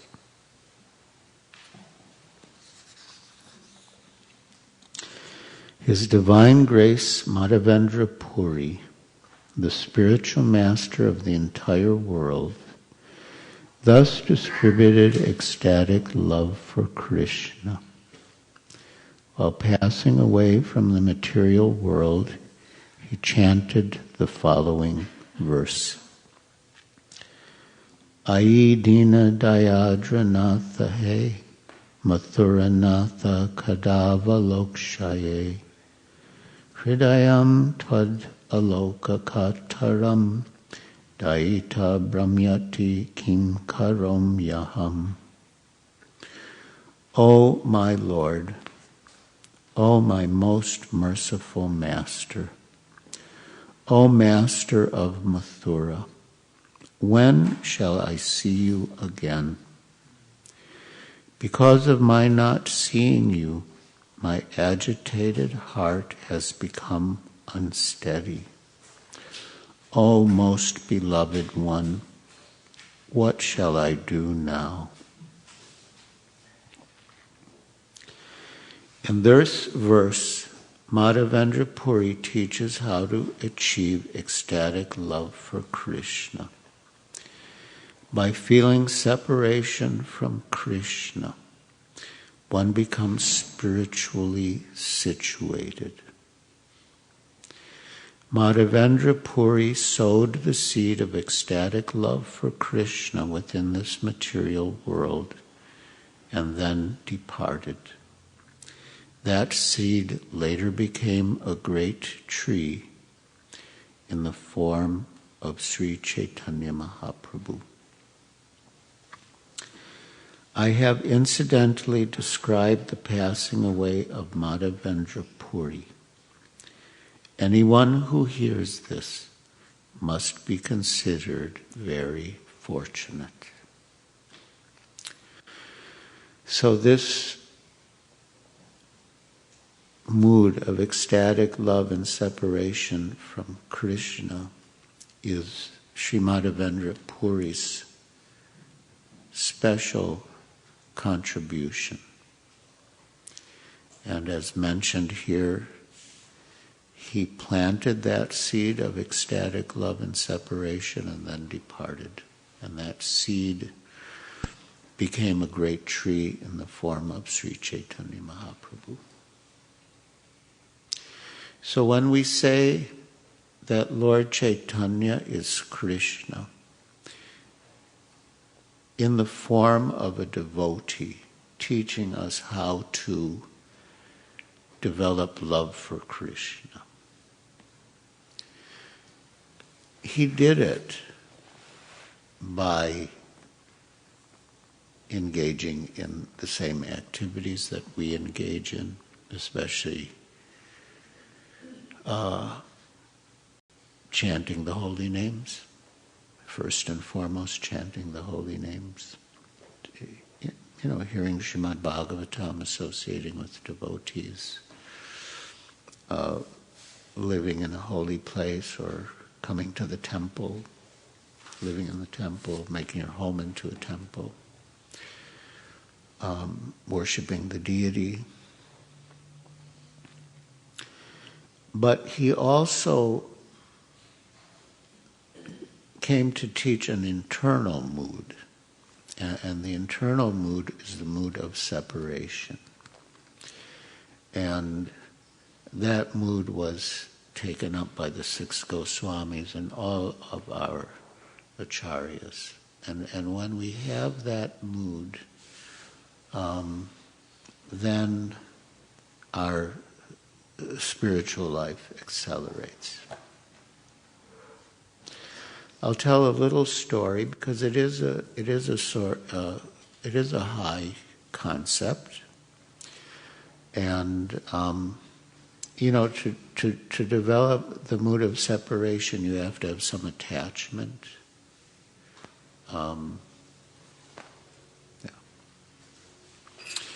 Anyway, this is anyway, I won't comment more on it. I'll just tell the little experience from St. Lucia. There's a very nice devotee couple who lived in St. Lucia. The husband's still there, but the daughters have grown up, so the mother moved with them to Alachua for their education. But they were like perfect hosts. They had a beautiful big house near the ocean, and it was really a perfect situation. I mean, I wouldn't even call it a holiday, but in a way, after whatever it was, 35 years, I took a break. Not a break from Krishna consciousness, of course, but a break from my regular duties. And so they were perfect. They were perfect. They had I wouldn't say they had no desire for personal reciprocation, but they placed no demand for any reciprocation. They said, you're here to rest and, chant and read. And don't worry about us. We're just here to serve you. And it was wonderful. I was chanting 32 rounds, but that was also very interesting. I thought I'll just chant and read. But after, I think maybe the second or third day was Ekadasi, and I don't know. I just felt like inspired internally to write. So, but it was good. There was no time for anything except chanting 32 rounds and writing. And I was reading at that time. I think I was reading Shrutikirti Prabhu's. No. That time I was reading about the holy name. Yeah, and just before rest I would read Shrutikirti Prabhu's book, What is the Difficulty? But anyway, at the end of the stay, well, what was supposed to be the end of the stay, there was a hurricane. So all the flights were canceled and the airport was shut down. And then, my friend Giriraja Swami, by chance, he was, I don't know how, he saw on the news that there was a hurricane and that the airport had shut down and all the flights were canceled. And there were hundreds of people who would have to be rebooked. But they couldn't make any bookings because the airport was closed down, the computers were down, and the telephone lines were out. So there was nothing. We were like just on this island. So Giriraja Swami phoned the airline on my behalf and booked me. So it's like, anyway. So eventually, when things got working again, I had a reservation and no one else did because there was no computer or phone connection. But I was sad to leave. I mean, it was like just so nice. And so driving from their house to the airport, there's certain,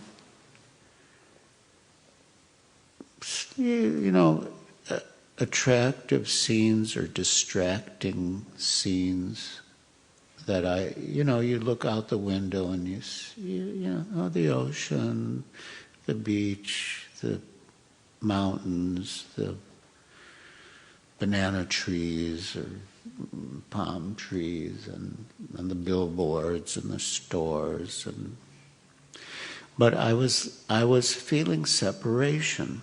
I mean, superficially you could say it was like separation from the situation, the house and the family. But it was actually because in that setting I was having like nice association with Krishna, and I was afraid I wouldn't be able to maintain that quality of association with Krishna when I left. And that ride to the airport, I had no interest in the waves, in the sand, in the billboards, in the shops. I just had no interest. I was just absorbed in that mood of separation that I'm leaving this wonderful experience I had. And then I realized that's the mood of separation, that when you feel separation from Krishna, and this is of course on a much higher level, you don't want anything except Krishna. Nothing else has any importance. And so that, vairagya arises naturally. There is smashan vairagya that Srila Prabhupada talks about, the sense of renunciation that arises at the crematorium. I've seen that myself. I've seen, been to the cremations of very big people in Bombay. And another very big, because that's sort of how it is, the big people, their circle is other big people, so they come. So one man came up to me, very big builder, main business was building. And, he came up to me and he said, what's the use of all this? Making money, becoming rich,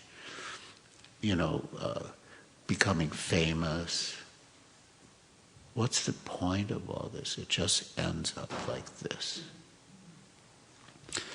So those feelings arise, but they don't last. Unless one is a devotee. If one's a devotee, then any situation can be an impetus in Krishna consciousness, and it can be sustained. But, it disappears. And I was seeing. He was back to building more buildings, and I was back to looking at billboards. I was seeing all the signboards, another building by Raheja. But this is really, when we get a little taste, then we can feel separation. When we get attachment, we can feel separation. And that's a very, very important part of what Sri Chaitanya Mahaprabhu and his line have taught us, came to teach us and have taught us. So we can at least be aware of it and aspire for it, pray for it.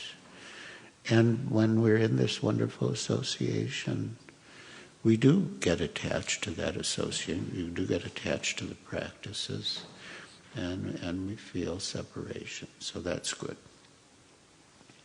And in that, it's sort of natural when you're in the mood of separation to want to overcome it. And the way to overcome it is to absorb yourself more. So that's our goal. So, Hare Krishna.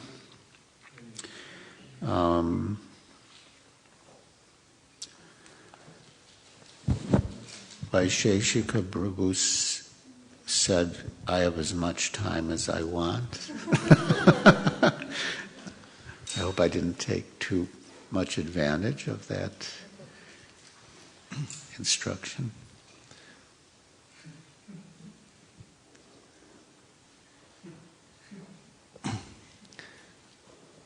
Maharaj, thank you for coming here regularly and infusing us with your deep realizations and the conclusions of the scriptures. Hare Krishna. Hare Krishna.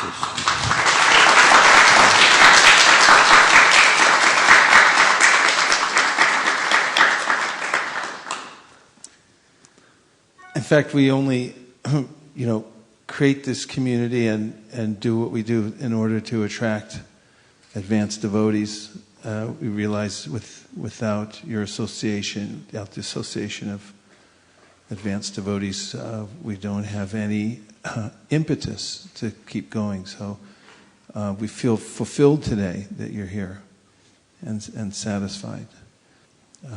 But we want more. And we intend to get it. One thing is that I have some very happy news relating to His Holiness Giriraja Swami, and that is that he mentioned in his last few paragraphs that he had been writing, and I don't know where he finds time to do it. It's a mystic power. But he does it. He's empowered to do it. And the happy news I'm referring to is that he's come out with another book.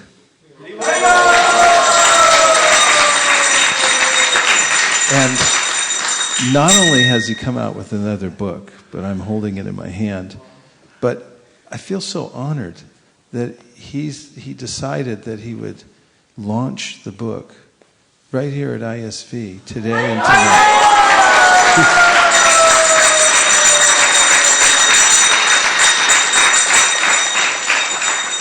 So just say before, in case Maharaj wants to say something about the book, that we'll be able to take Maharaj away with us in this book. What we felt here today, which was that he was pouring from his heart all the experiences, all the realizations that he's gotten by his ardent hearing, his perfect service to his spiritual master and all the devotees.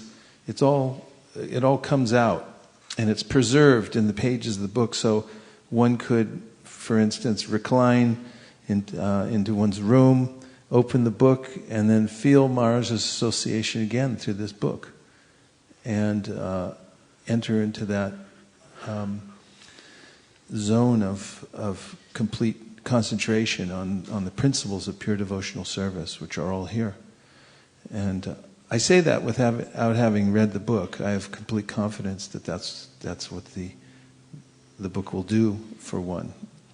So this is the book I have in my hand. Would you like to say anything about the book?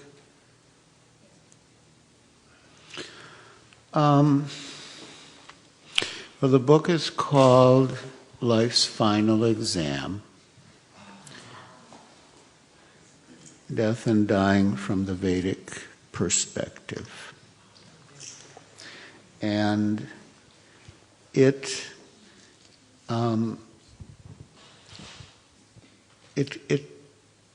went through an evolution. And I'm telling the story for two reasons. One is it reinforces the idea of how important association is, and the other is it also shows how merciful Krishna is. But I had envisioned the book more for devotees. Of course, it is for devotees. Like Prabhupada said, his books are primarily for his sincere followers, but they're for everyone. And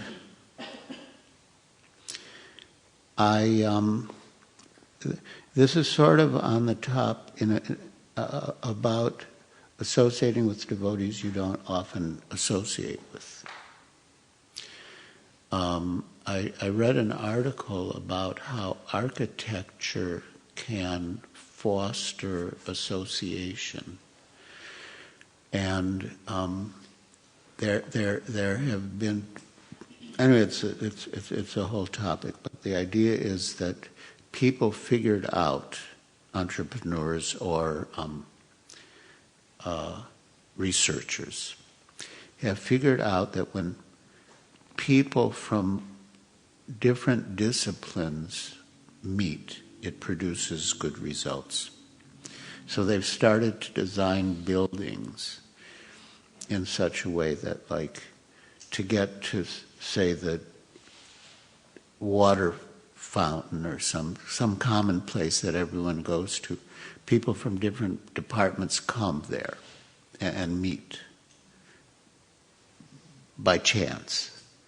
And they get to talking, and there's cross-pollination. So anyway, so one devotee that I don't meet often, but I happen to speak to about something completely unrelated, I just mentioned the book. And I was thinking who to get to write the foreword. And he said, and I mentioned some devotees, but somehow I just couldn't figure out who the right person was. And he said, you could get any one of these devotees to write the foreword, and it won't sell one more copy. Because when devotees see your name, they'll want to buy the book. You should get someone who's not a devotee to write the foreword, and that will sell copies to people who are not devotees. So, I thought about it. I thought, well, yeah, why not? It makes sense. And I didn't know where to turn because I don't know many non-devotees. But I did think of someone that I had met when we were building the hospice in Vrindavan. Mother Sangeeta, who, you know who she is? Anyway, she was a hospice nurse for many years, and she formed an organization called Vaishnava's Care to help devotees at the end of their life and help their families and loved ones at the end of their loved one's life. And, she took me to, she said, oh, there's a very big figure in hospice care in Houston. Maybe we can meet him. So it's sort of a chance. He just sort of took a chance, and he agreed. And we met at some, I don't know if it was Starbucks, something like a Starbucks near the Houston Medical Center. And she said, how we want the hospice to take care of people like physically and emotionally and spiritually. And she was of the opinion it was sort of like a little harder with Indians to deal with the emotional aspect because they tend to sort of deny that part or something like that. And he said, no, just focus on the spiritual. That's more important than everything else. So, I go, wow. So when I thought, now who am I going to get to write the foreword, I thought of him. So I that was a whole other thing, to trace him and, But anyway, I did, and I sent him a letter, and I was so nervous and so worried. And then we were having a kirtan at Sarvatma Prabhu's place in Golita. And I don't know, I just felt, don't worry, he'll agree. And then I wasn't worried, and then 2 days later he sent the email. And so then I thought, okay, but now I need to get some endorsements. So who do I know? So I didn't know it. There was one person I knew. So I wrote him. Turned out he was going senile. He's a professor, and he's going senile,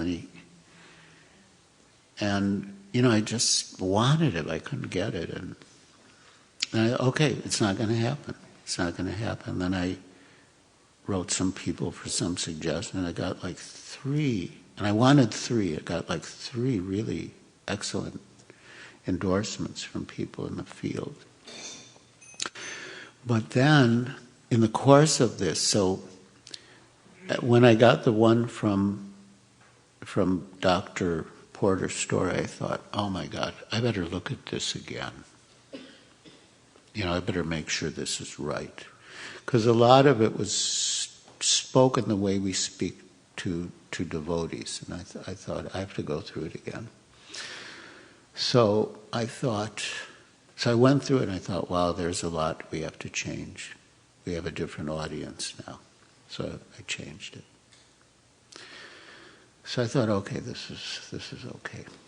But then I got one from a professor, Christian, Professor Frank Clooney, who's the head of Center for Religious Studies at Harvard. So I thought, oh my God, I better go through it again. Because the first time I wanted to make sure it was acceptable and accessible to people in the field of hospice and palliative care. Then I thought, oh my God, he's a devout Christian. I better go through it again.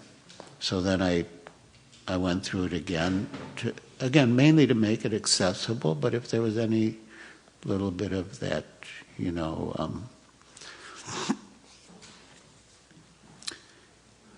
transcendental pride and superiority for being devotees, that I should, attend to that as well. So okay, I thought, wow, this is really good. I'm so glad I went through this exercise. But in the meantime, someone else I had tried, and I wanted 3, and this was going to be the 4th. But it came, and I couldn't refuse it. And I thought, well, wait a minute, I better go through it again. So my editor, Kalachandji Das, Bhakta Karl Erzig, Tamal Krishna Goswami's brother, he said, Maharaj, you can't rewrite the book for every person who reads it. Every single person who reads it is going to have a little different background, a little different perspective, and you can't rewrite it for every single person. But the main ones, say like Christians or anyone from a different tradition, and people involved in hospice care and palliative medicine, it was basically all right. And there were so many things. So then I thought, I wanted something about death and dying. I'm mentioning this partly because I know you're writing a book, so I thought, indirectly it might have some relevance, not just... But, yeah. So I looked through... I thought a picture of the Manikarnika burning god at Varanasi would be appropriate. It would be to the subject, but not too... It just seemed right. So I don't know how many hundreds of pictures I looked through on Google Images. And it was and I tried different devotees. It's not a common theme. I was even ready to get one of a burning in Vrindavan, but I couldn't get it. So anyway, finally I settled on this one. And there were a lot of defects in the photo. There was an empty plastic bottle floating down the sacred Ganges River. And there were other things like that. And, I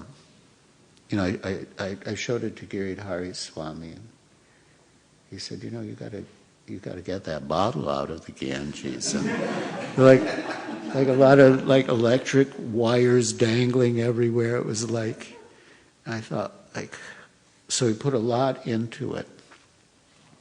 And I traced, where it was from on the internet. And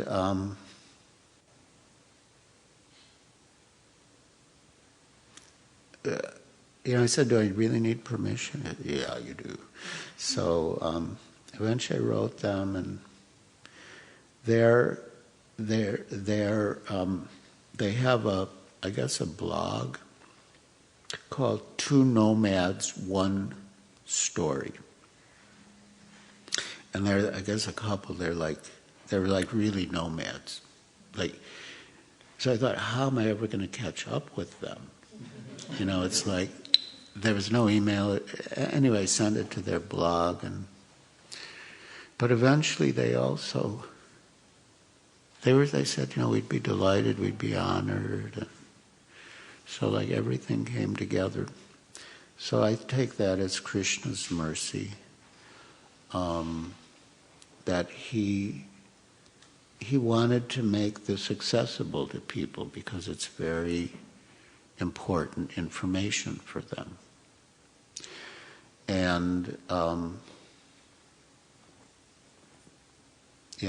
so I'll just tell one little story from in the book, which it's sort of relevant to the class. That was another thing. So I thought the book was finished, and I sent it to Mother Sangeeta to read, and she said, what you have is nice, but there's not enough of you in it. I said, not enough of me in it? What do I have to do with it? I'm not a nurse, I'm not a doctor, She said, but no, you have very deep realizations. There has to be more of you in it. That's the problem with the book. So I wrote the story of taking care of my two parents, two separate stories, but they were woven together.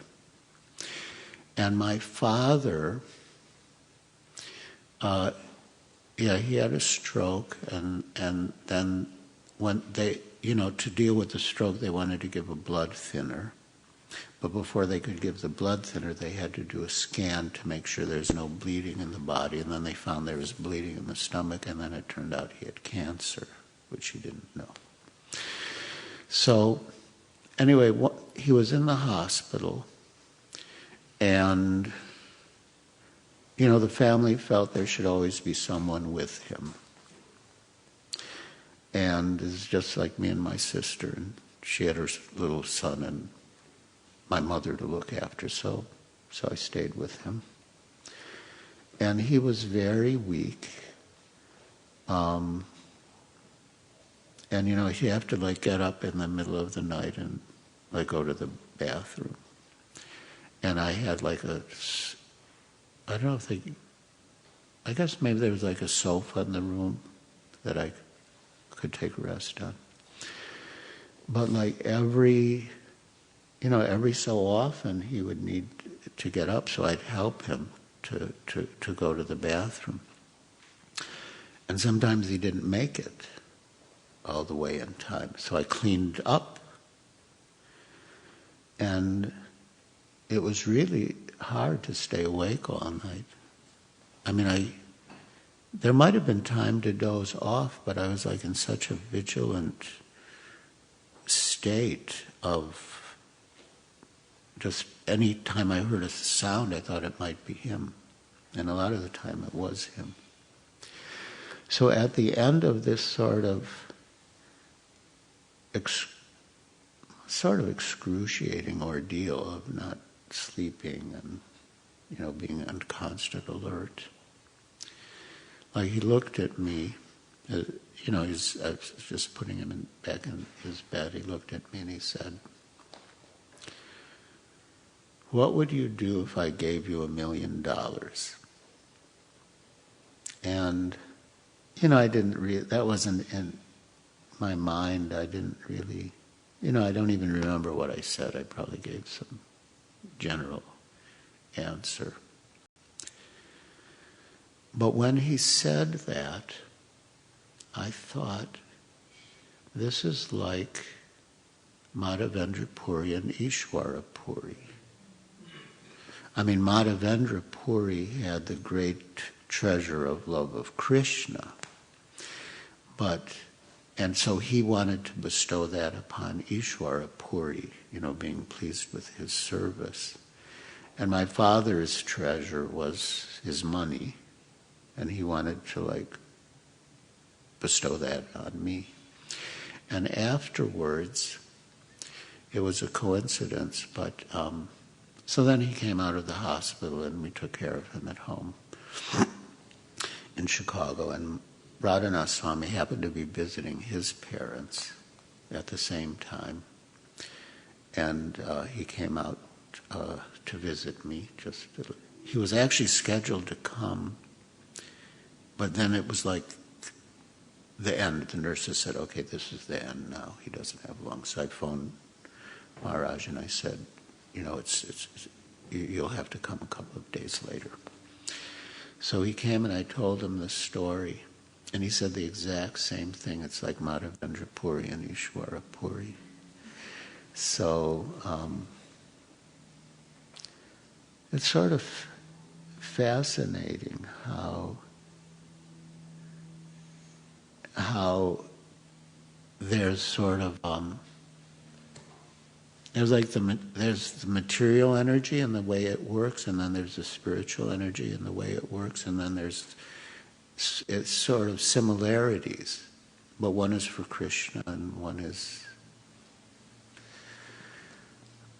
for Maya. But this was sort of, I've never really discussed this, but it just occurred to me now. But I think it's related to the idea that the material world is a perverted reflection of the spiritual world.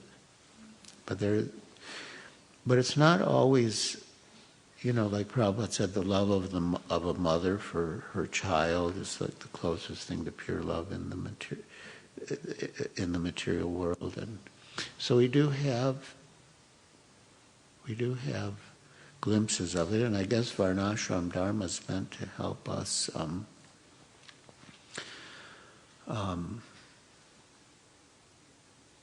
recreate the consciousness of the spiritual world in the material world gradually. So,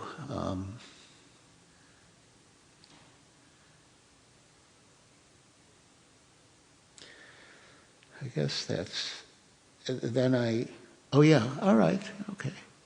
So then I thought, at this time, so I thought, okay, my story was good, and because in all the other case histories, you could say, all the other case histories were of devotees, or devotees whose parents were pious Hindus. So I thought, okay, well, this is good. This is the story about someone who, they weren't devotees, and they didn't become devotees, but they had like sort of successful passings within their traditions. And then I came here, went to Vaiseiska Prabhu's house and met Keshava Bharati Maharaj. And he reminded me of the story of his taking care of his mother that was published in Back to Godhead. So I included his. Okay, so I thought, wow, okay, we have a non-devotee who became a devotee, and we have non-devotees who had successful passings, but within their tradition. So I thought, but we need an atheist. We don't have any atheists. And then I thought of, she's a devotee, and her father-in-law was an atheist. And at the end, she had told me the story, Kaushalya. At the end, her father-in-law, just at the very end, like within the last, I don't know, maybe 2 weeks, he became a theist. He didn't become a devotee, he didn't become a Christian, but he became a theist. So I thought, okay, now we have all the different combinations and permutations. So anyway, there's a lot of, I know the story of your mother was also quite inspiring. But, maybe that'll be another story for another book. But, I really don't feel it's mine, and I kept myself as the editor because, I had other people's stories and talks, and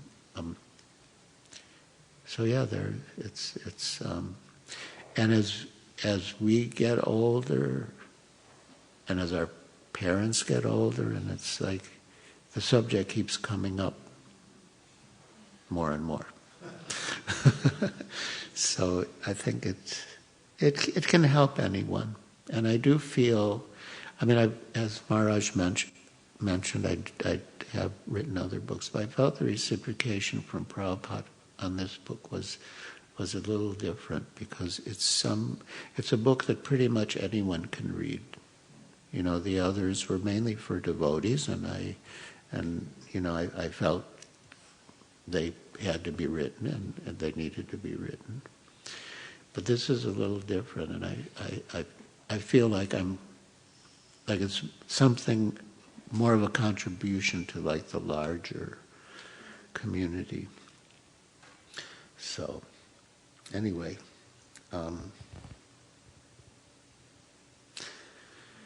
that's the story of the book. Did you bring some books with you? Yes, by I was hoping just you by would chance, ask that question. by coincidence. Did we? Yes, we have a limited stock here. Limited stock. That's good. Get some from me, and then maybe perhaps Marge would sign for you. Yeah.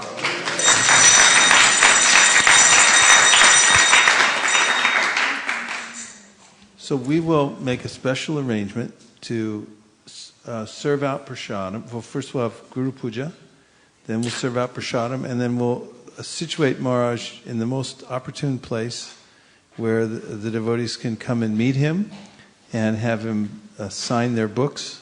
Those of you, please don't mob the table. We will fly in some more if we have to. And he can sign the books, and you can also have his association at that time.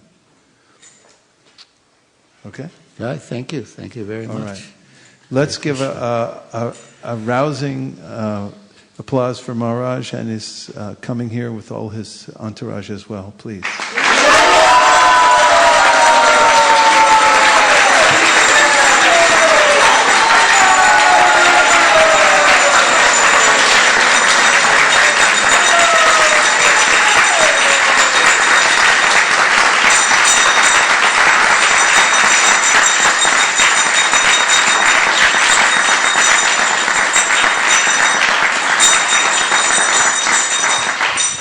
And now we'll put away all the books efficiently, but with great reverence, and all the asanas. And then we'll have a Guru Puja for Srila Prabhupada, our founder Acharya, after which we'll have prasadam. Thank you, Hare Krishna. And thank you everyone for joining us online this morning. The program will continue through the Guru Puja. And if anyone texted in, we'll take up your questions or text later. Thank you. Hare Krishna.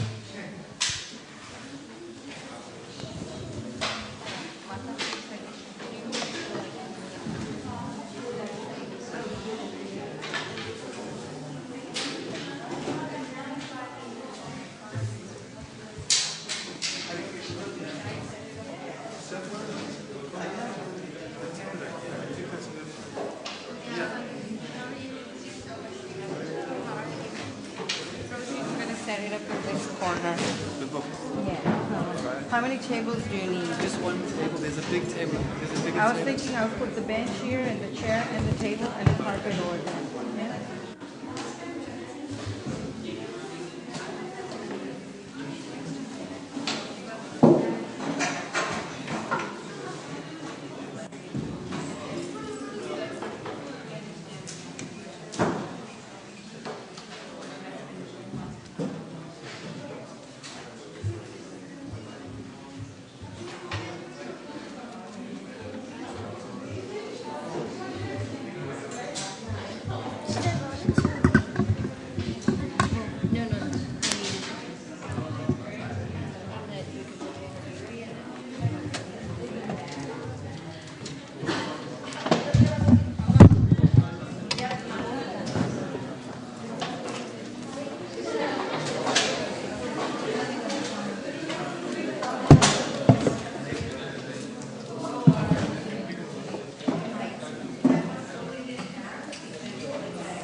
Everyone please come close. We're going to have Guru Puja, and we'll offer flowers. We'll have a man and a woman alternating and offering flowers back and forth. And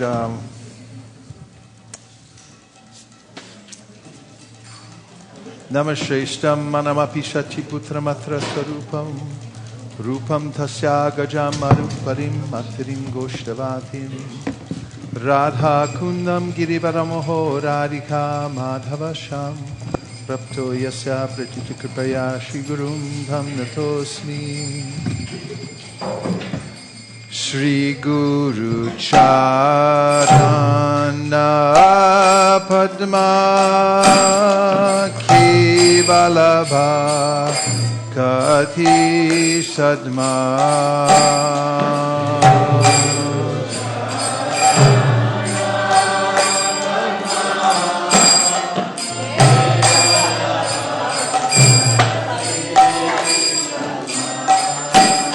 Shri Guru Charana Padma Kevalabha Kati Sadma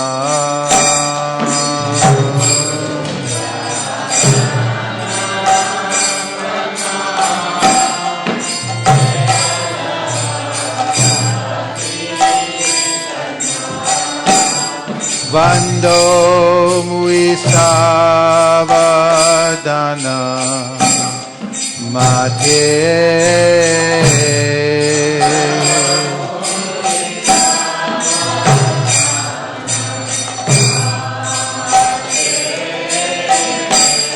Vando Muisavadana Mate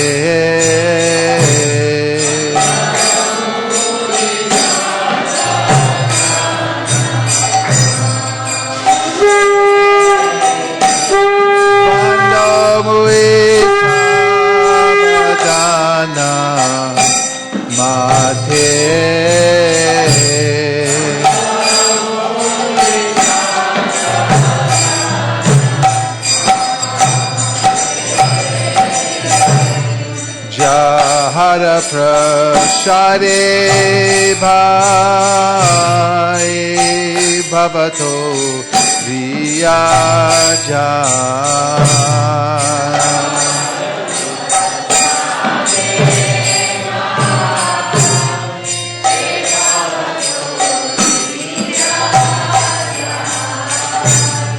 Jahara prashare bhai bhavato riyaja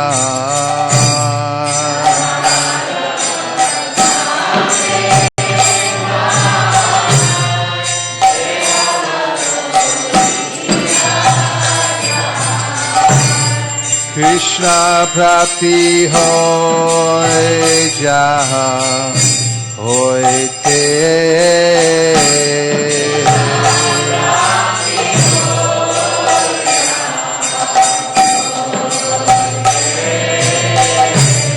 Krishna prapti hoy jaha hoite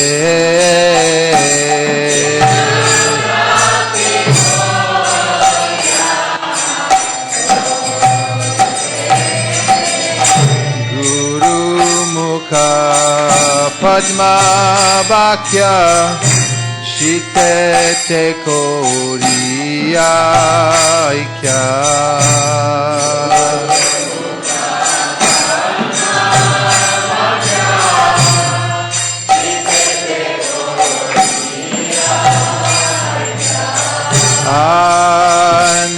Anakori ho mane ashta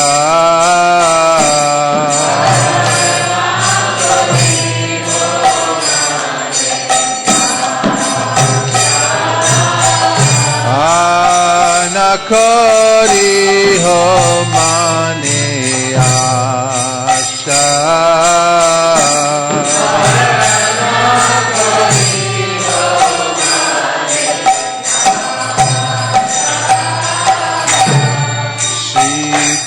charane rati tamagati.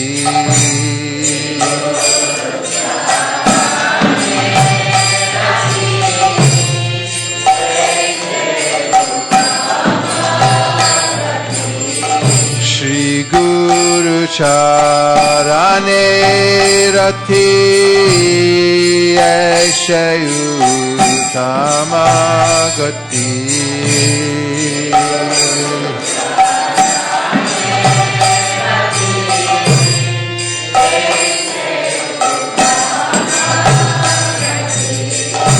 Je prashare pure sarva asha.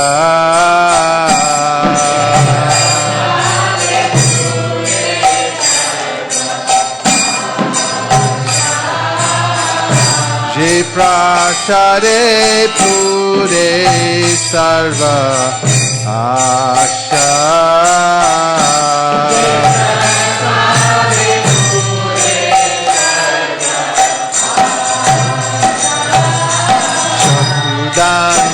Loche janme janme Prabhu se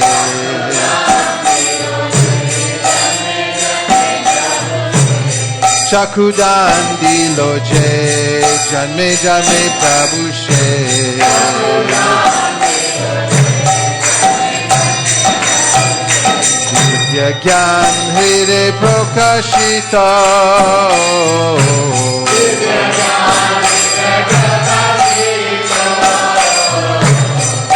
Gyan Dhire Prakashita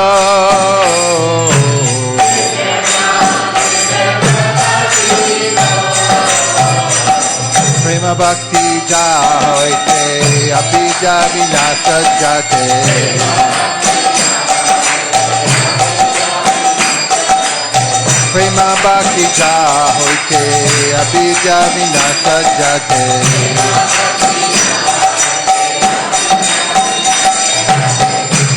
Jai Jahara Charita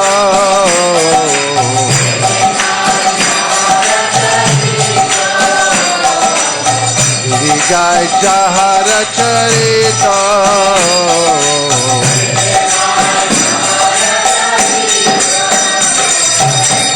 Shri Guru Karuna Sindhu Adama Janara Bandhu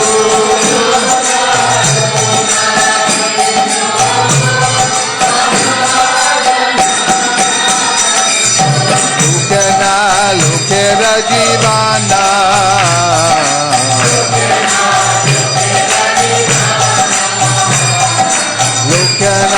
Lokera Jivana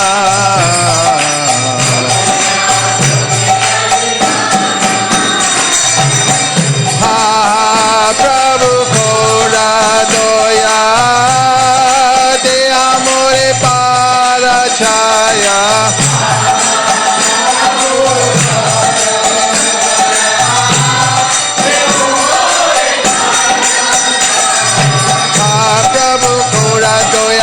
De amore padachaya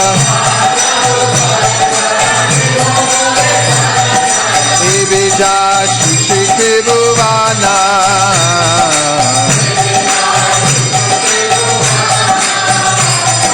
Evija Shri Tribhuvana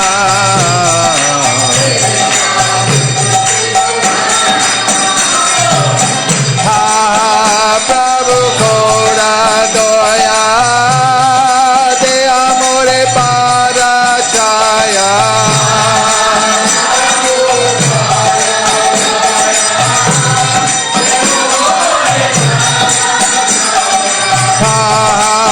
Prabhu Kora Doya De Amore Parachaya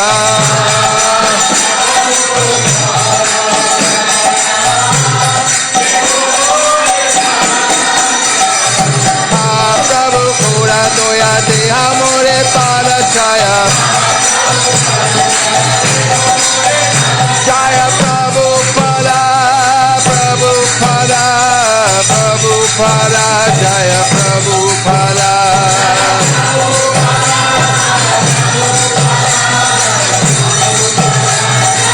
Jaya Jaya Prabhupada, Prabhupada, Prabhupada, Jaya Jaya Prabhupada.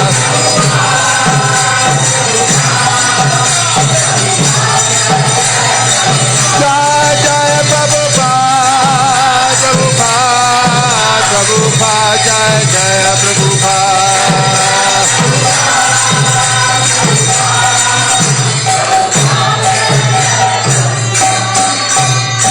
Namo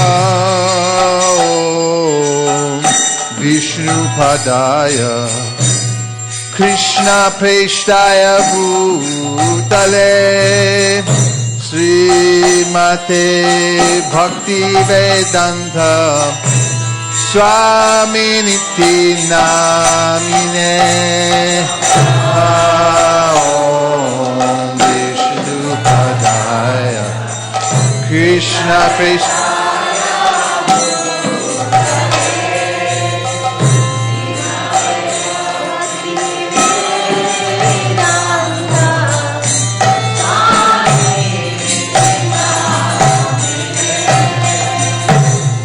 Namaste Saraswate Deve Gauravani Pracharine Nivishesha Shunyavadi Paschatya Shatarine.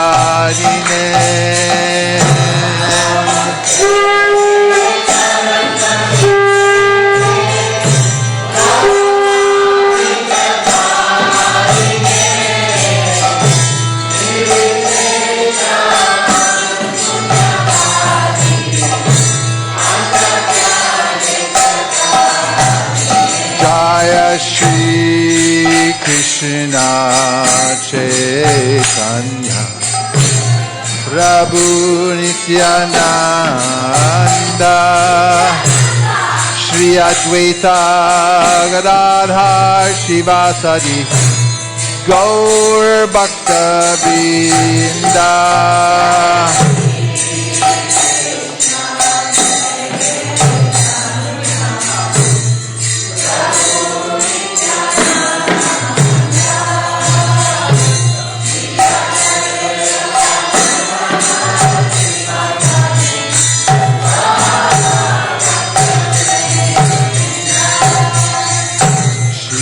Krishna Chaitanya Prabhu Nityananda Shri Advaita Gadadhar Shivasadi Gaur Bhakta Vrinda.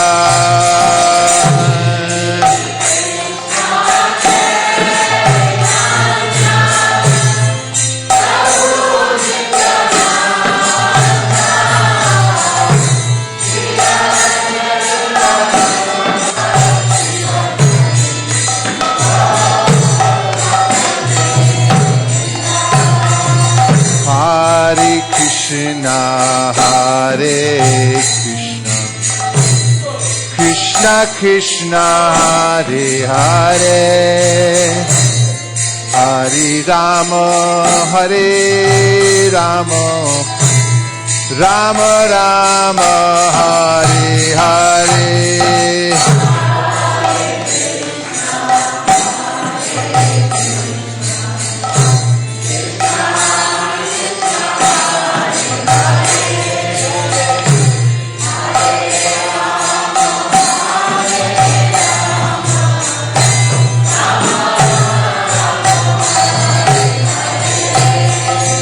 Hare Krishna, Hare Krishna, Krishna Krishna, Hare Hare,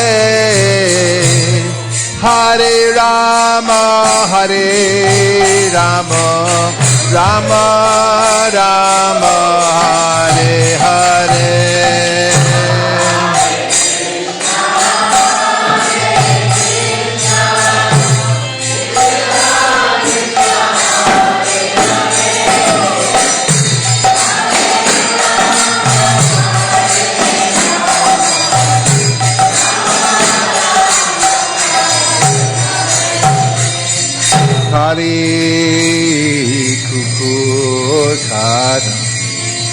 Jari chao hai.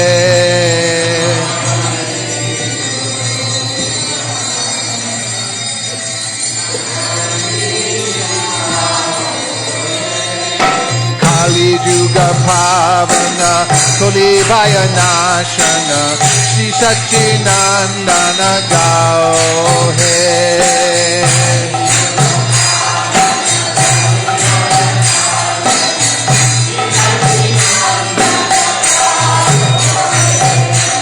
Gadadhar Madan Nitaya Pranadhan Advaita Prapujita Gaura.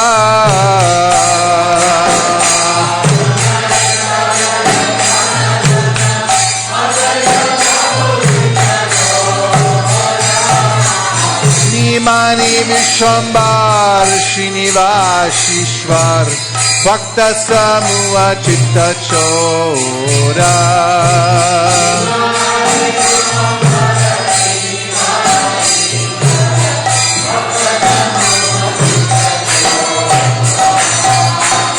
Nariya Shashadar Mayapurisha Nam Pravartana Shura.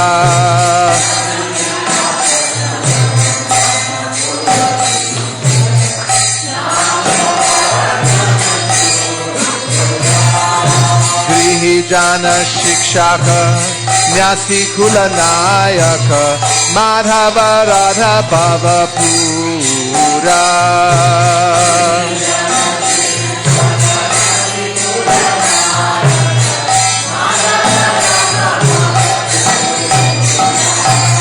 Sarva Bhoma Shodana Gajapati Tarana Ramananda Poshana Veera.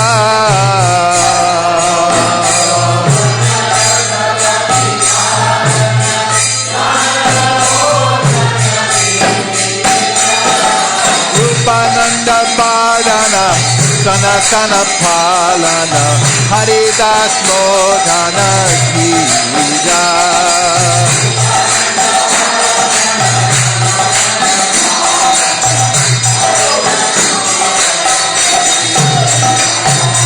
Sanjarak Bhavana Gishtamata Shatana Kapati Vigatana Kama.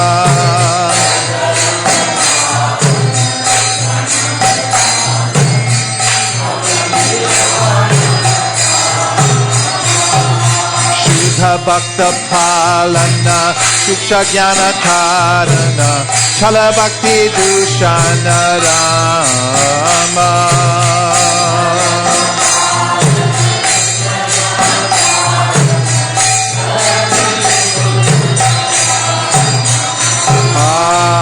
Kali Kukur Karan Jadi chao hai.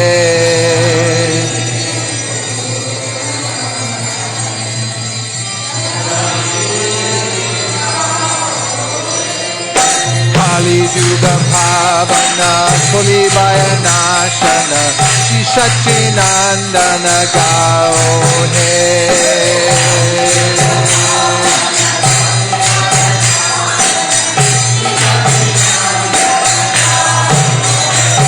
Hariharaya Namah Krishna Yadavaya Namah Hare.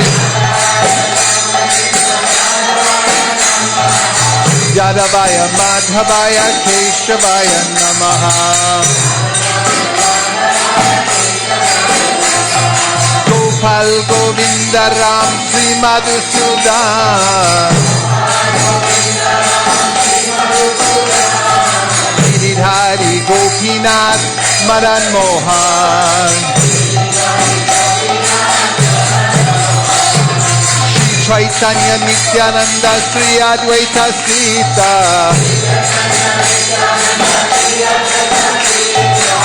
Hari Guru Vaishnava Bhagavad Gita. Shri Rukti Sanatan Bhakta Raghunath. Jiva Gopal Bhakta Das Raghunath Echai Gosair Kori Charanamandan Jaha Hote Vignanash Abhishta Puran Echai Gosai Jar Muitarda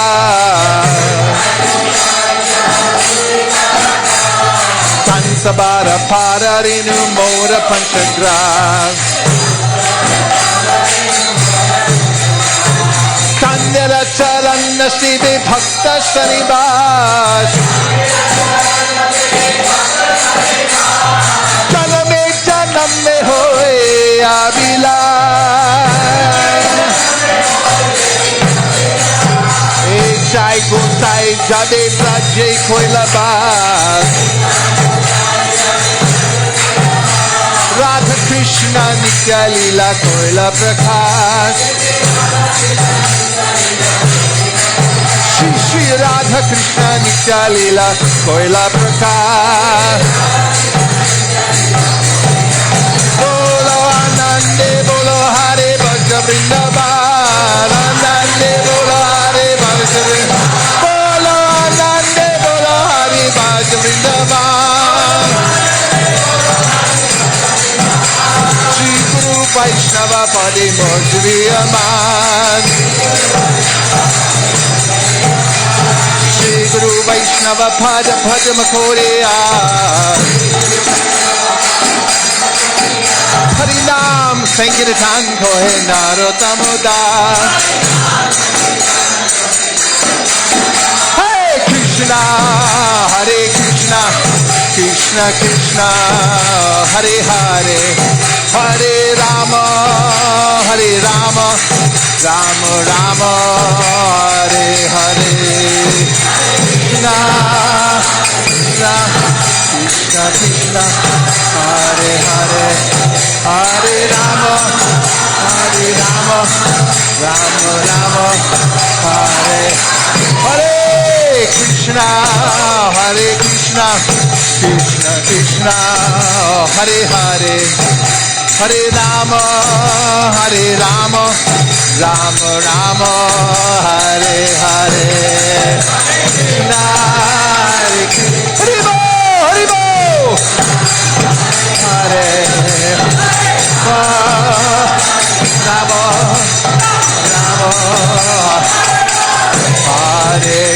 Rama Hare Krishna Krishna Krishna Hare Hare Hare Rama Rama Rama Hare Hare Hare Krishna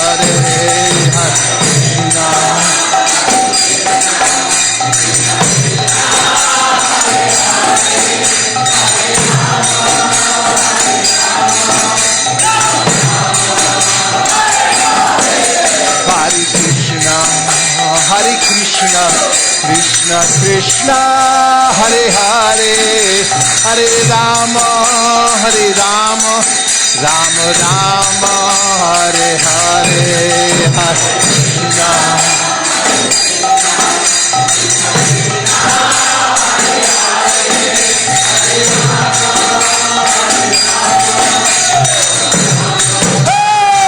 Krishna Hare Krishna Krishna Krishna Hare Hare Hare Ram Ram Ram Hare Hare Hare Krishna Hare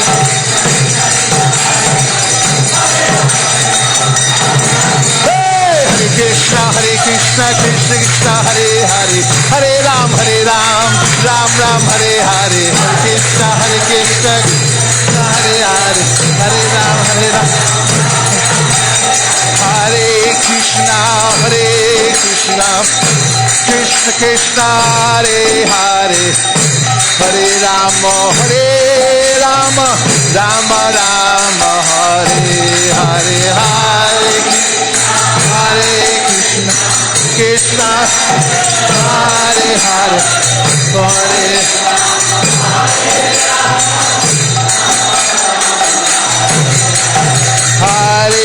Hare Krishna Krishna Krishna Hare Hare Hare Rama, Hare Rama, Rama Rama, Hare Hare, Hare.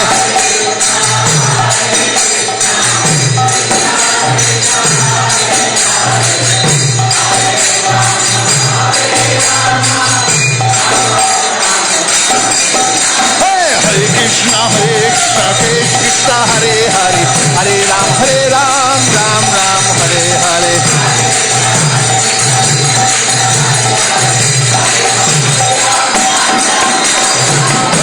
Hare Krishna, Krishna, Hare Hare, Hare Ram, Ram Ram, Hare Hare.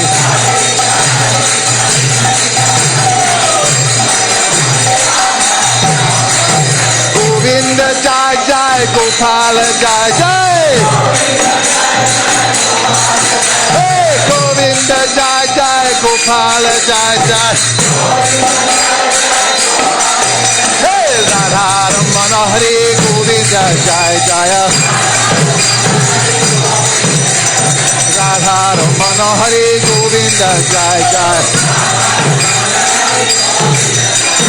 Govinda Jai Jai, Gopala Jai Jai. Govinda Jai Jai, Gopala Jai Jai. Radha Ramana Hare Govinda Jai Jaya. Radha Ramana Hare Govinda Jai Jaya. Bhajare Bhaja Govinda Gopala Hare.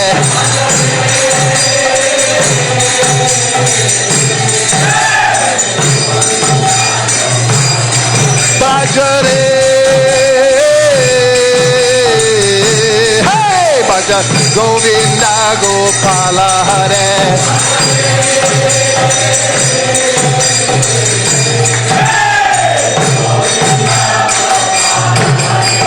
Radhe Govinda, Radhe Govinda, Radhe Gopala, Radhe Gopala, Bhajare, hey, Bhaja Govinda Gopala Hare, hey, Bhaja. Bhajare, hey, Bhaja Govinda Gopala Hare.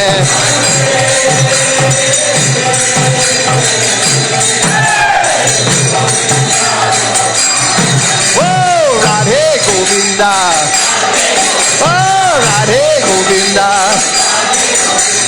Radhe Gopala, Radhe Gopala. Radha Nila Madhav, Radha Nila Madhava, Radha Madan Gopal, Radha Madan Gopal, Radha Madan Mohan, Radha Madan Mohan, Radha Shama Sundar, Radha Shama Sundar, Radha Madan Mohan, Radha Madan Mohan, Radha Parishwar, Radha Radhanath, Radha Madhav, Radha Radha Rama, Radha Shama Sundar, Radha Shama Sundar, Radha Kanta, Radha Kanta, Radha Kishara Gopinath, Radha Radha Kanta,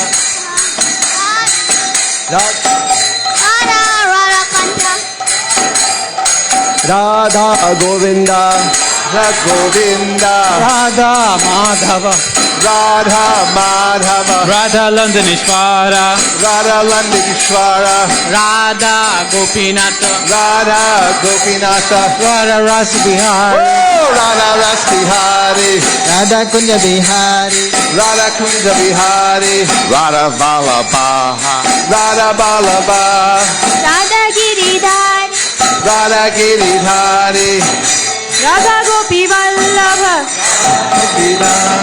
Radha Ramana, Radha Bhakta Bihari, Radha Landanishwara, Radha Madan Mohan, Radha Kunja Bihari, Radha Kunja Bihari, Radha Govardhandari, Radha Kunja Bihari, Radha Madan Mohan, Radha Madan Mohan, Radha Madhava, Radha Madhava, Radha Gopinath, Radha Madan Mohana,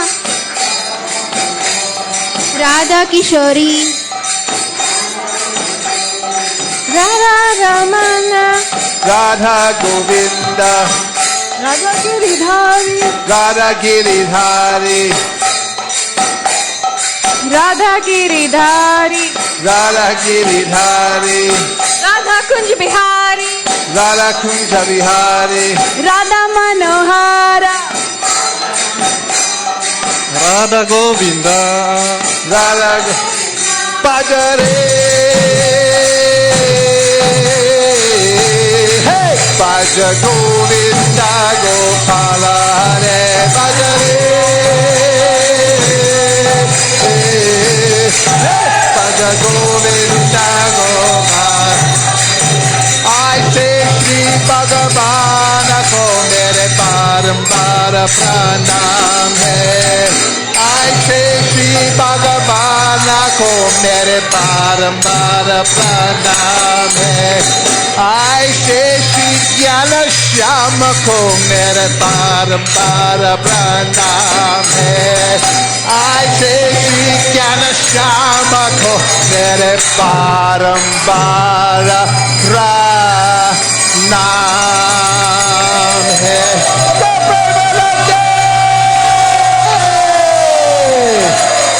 Nitai Gaura Hari Bol, Hari Bol, Hari Bol, Nitai Gaur Hari Bol.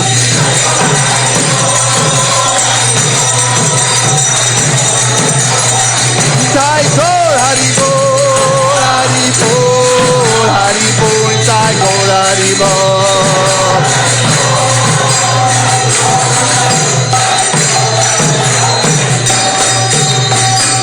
Sharinam Sankirtan ki, Sharinam Mahamantra ki, Sharinam Prabhu ki, Shri Gopurnima ki, Gopremanande. Nitai Gaura Hari Bol, Hari Bol, Hari Bol, Nitai Gaura Hari Bol.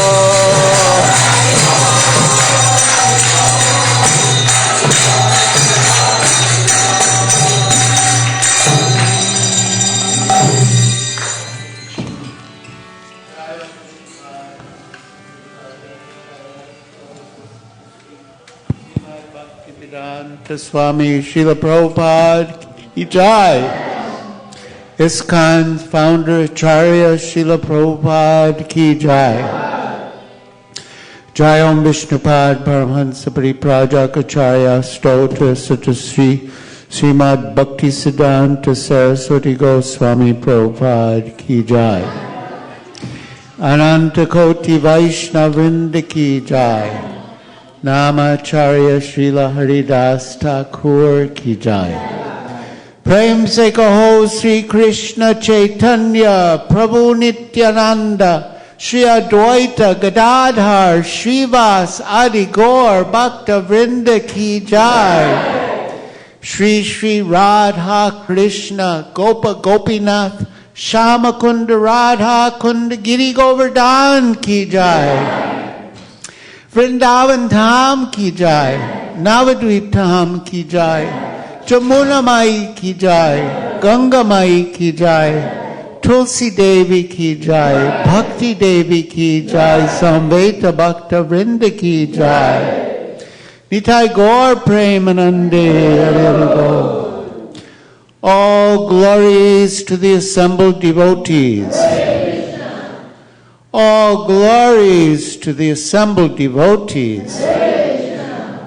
All glories to the assembled devotees.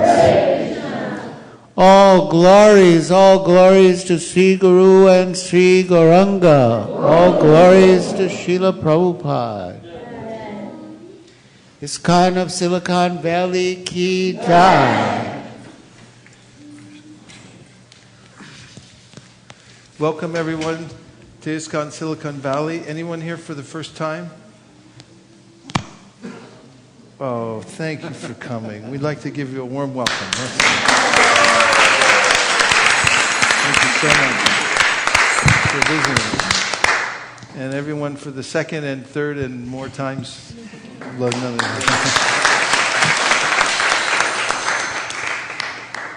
And today we are continuing our Sankirtan Marathon for the pleasure of Srila Prabhupada and Gauranga Mahaprabhu on his appearance day.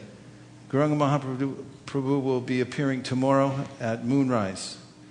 And until that very second to the moon rises, we'll continue our marathon. It's going on today. A couple of turns of events in the marathon. We had a goal to distribute at least 25 Chaitanya Charitamrita sets. I can tell you that we revised that goal upward quite a bit. And that means there's engagement for everyone, and you can feel a little bit of anxiety because we haven't hit the upward goal yet. We switched it up to 64 sets. And so there's Sankirtan all day today. I can tell that by looking at Malini and the smile on her face and her physiognomy, the way she's holding herself.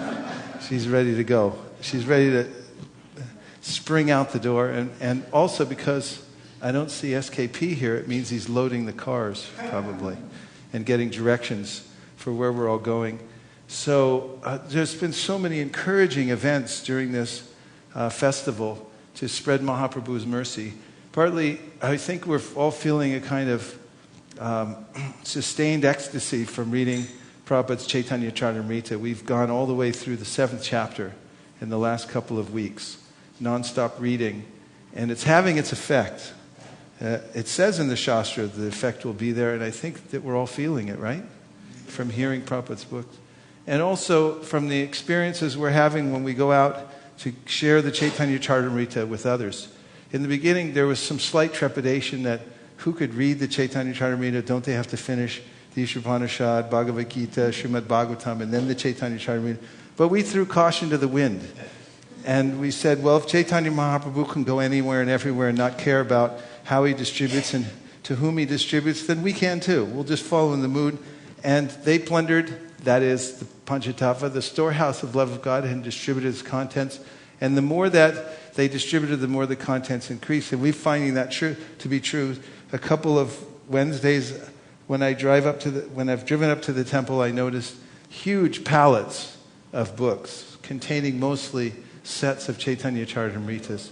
And when I announced it on a call the other day to the GBCs, they practically fainted and started feeling some anxiety that they need to catch up, especially Romapad Maharaj, because he's very much focused on distributing sets of books and everything. I said 50. He said, no! So make no mistake about it, there's nothing small about distributing a book. And there's nothing small at all about distributing a full set of Chaitanya Charitamrita. It will have an eternal effect, kind of like Chernobyl, only eternally effective in a positive way.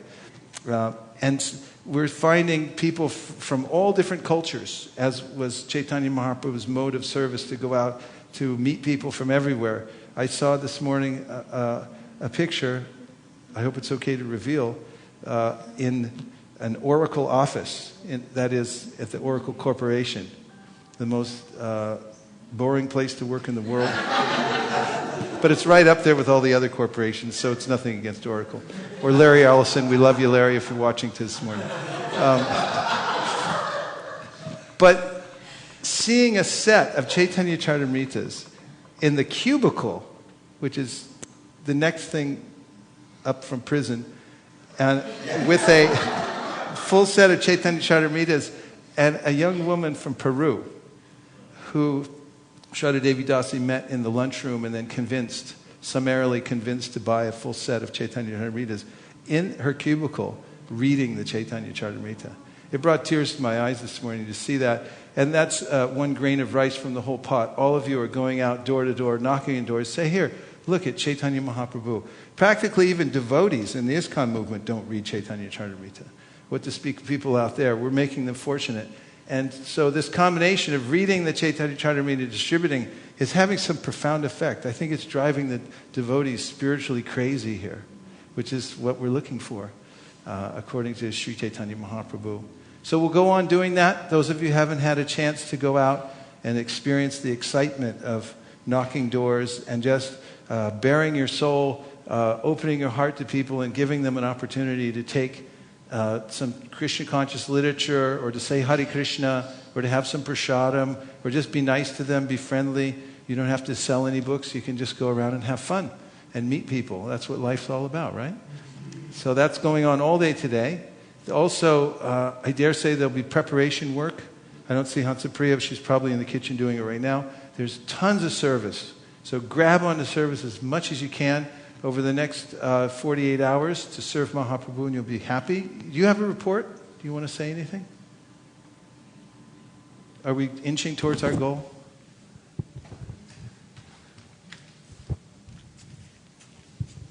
Hare Krishna, Prabhuji.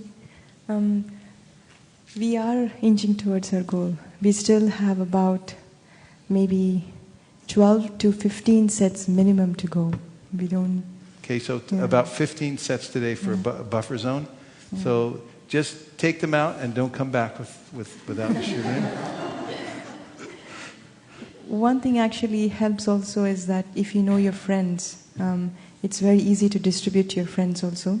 Because when we are going to door to door, we found that if we know somebody, then it actually helps. One of the devotees here, Shivakumar Prabhu, he actually takes us to all the friends he knows. We just go to their house. It's actually a good place. It's a good starting point to make a conversation.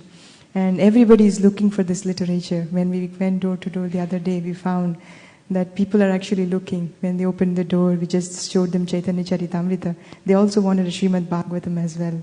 So I think they are looking. All we have to do is just try. So if you don't have sets with you, you can take one and try to distribute to your friend as well. It reminds me of shopping in Loi Bazaar. They're so expert Vaishyas down there. You know Ganga Prasad? Anybody shop? Buy Dodi Sari, anything down there? In Vrindavan, there's a shopping area called Loi Bazaar. And there, the Vrijabasis who run those shops, they meditate constantly. Just like the yogi meditates on Paramatma, they meditate on a rupee. And so they have this empowerment. So when you walk down the street and say Hari Bol, their sound vibration is infused with this, and it grabs you and pulls you in, then you have to buy stuff. But while you're there buying, I always notice if you want to go in and buy one little simple thing, like a chudder or something like that, and they'll say, so how about dhoti? You want sari? You know, and just by that mantra, then you're like, yeah, how did I forgot. And you walk out like, you spent how much in there? You don't need that cloth. And so when you go door to door and they take a Bhagavad, do you need a Chaitanya Charitamrita? Take a Bhagavatam. And I see that with SKP and Malini and all of you who are empowered to go out and sell. You just say, yes, just recommend it. Just say, well, yeah, take a Chaitanya Charitamrita with that. You want a Bhagavatam with that? And then, you know, their wife will come home or husband, it's like, what'd you do? What'd you buy? That's our greatest happiness. Okay, so all day long, Sankirtan, it's available, plenty of spots. And don't forget, you're in California. It's the most liberal, Northern California, it's the most liberal place maybe on the planet. And it is also freely open for this kind of distribution. If you go anywhere else, they may throw you in jail. But here, no one's stopping you. So take advantage of it while you can. It's not a communist country. For some reason, we're in the most liberal country in the world, in the most liberal state, in the most open-minded place, and you just can't miss. You just can't miss. So please go out and go a little crazy and pass out books like mad. This is the mood of the Panchatattva, to just not even care. They plundered the storehouse of the love of God, and they ate and distributed the contents, and the more they gave it out, the more the content increased, and that's our only secret, just be a little crazy. And then we have cooks for today. Our stand-in for Avantika to announce the cooks will be? It's Kameshwari, Kamala Radhika Mataji, Ram Sundar Prabhu, And then we have devotees from LA also cooked today. Julan Yatra Mataji and Chaturika Sakhi Mataji.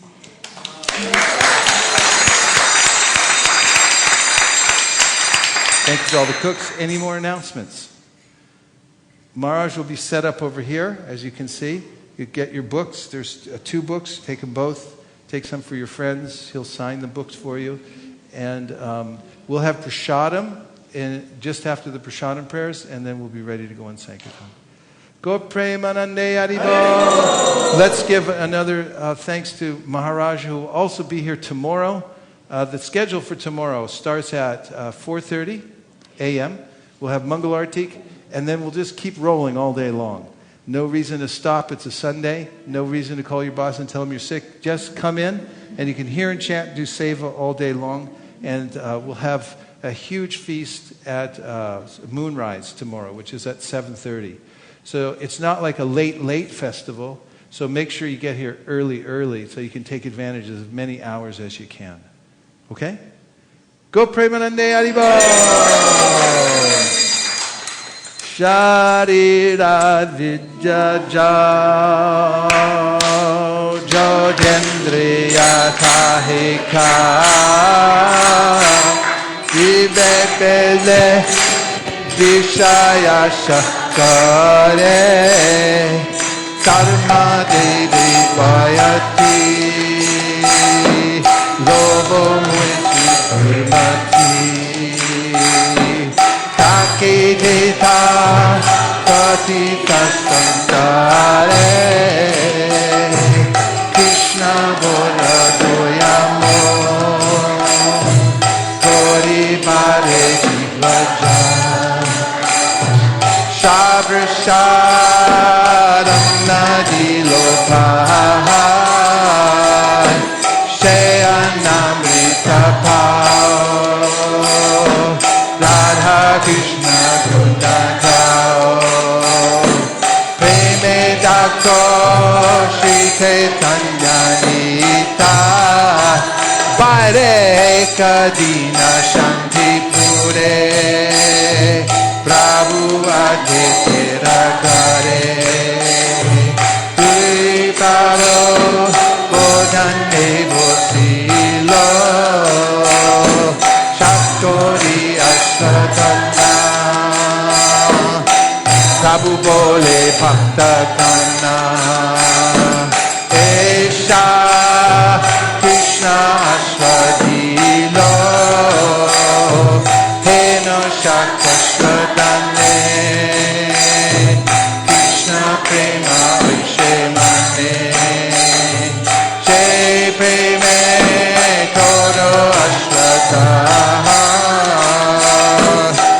Jadaburi Parihari Prashada Bhojana Kori Hari Hari Bolo Sarvaja Hari Hari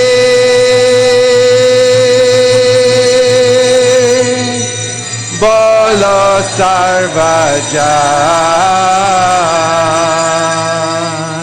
Mahaprasade Govinde Nama Brahmari Vaishnave Swapa Punyavatam Raja Vishwaso Navajaya Prasade Sarvaditana Giriraja Upajayate Prasanate Taso Yashu Udipaya Vatishtate Bhagavad Shri Mahaprasade Ki Go Premanande Nitai Gaura Haribol Haribol Haribol Nitai Gaura Haribol Haribol Haribol Shri Radha Madan Mohan Ji Ki Jai Srimad Mahaprabhu Ki Jai Shri Lakshmi Nrsimhadev Ki Jai Srila Prabhupada Ki Jai. Please come take prasadam. Hare Krishna. Prasadam will be served in this hallway outside, in the entryway, and then you can come right back in here and take a comfortable seat and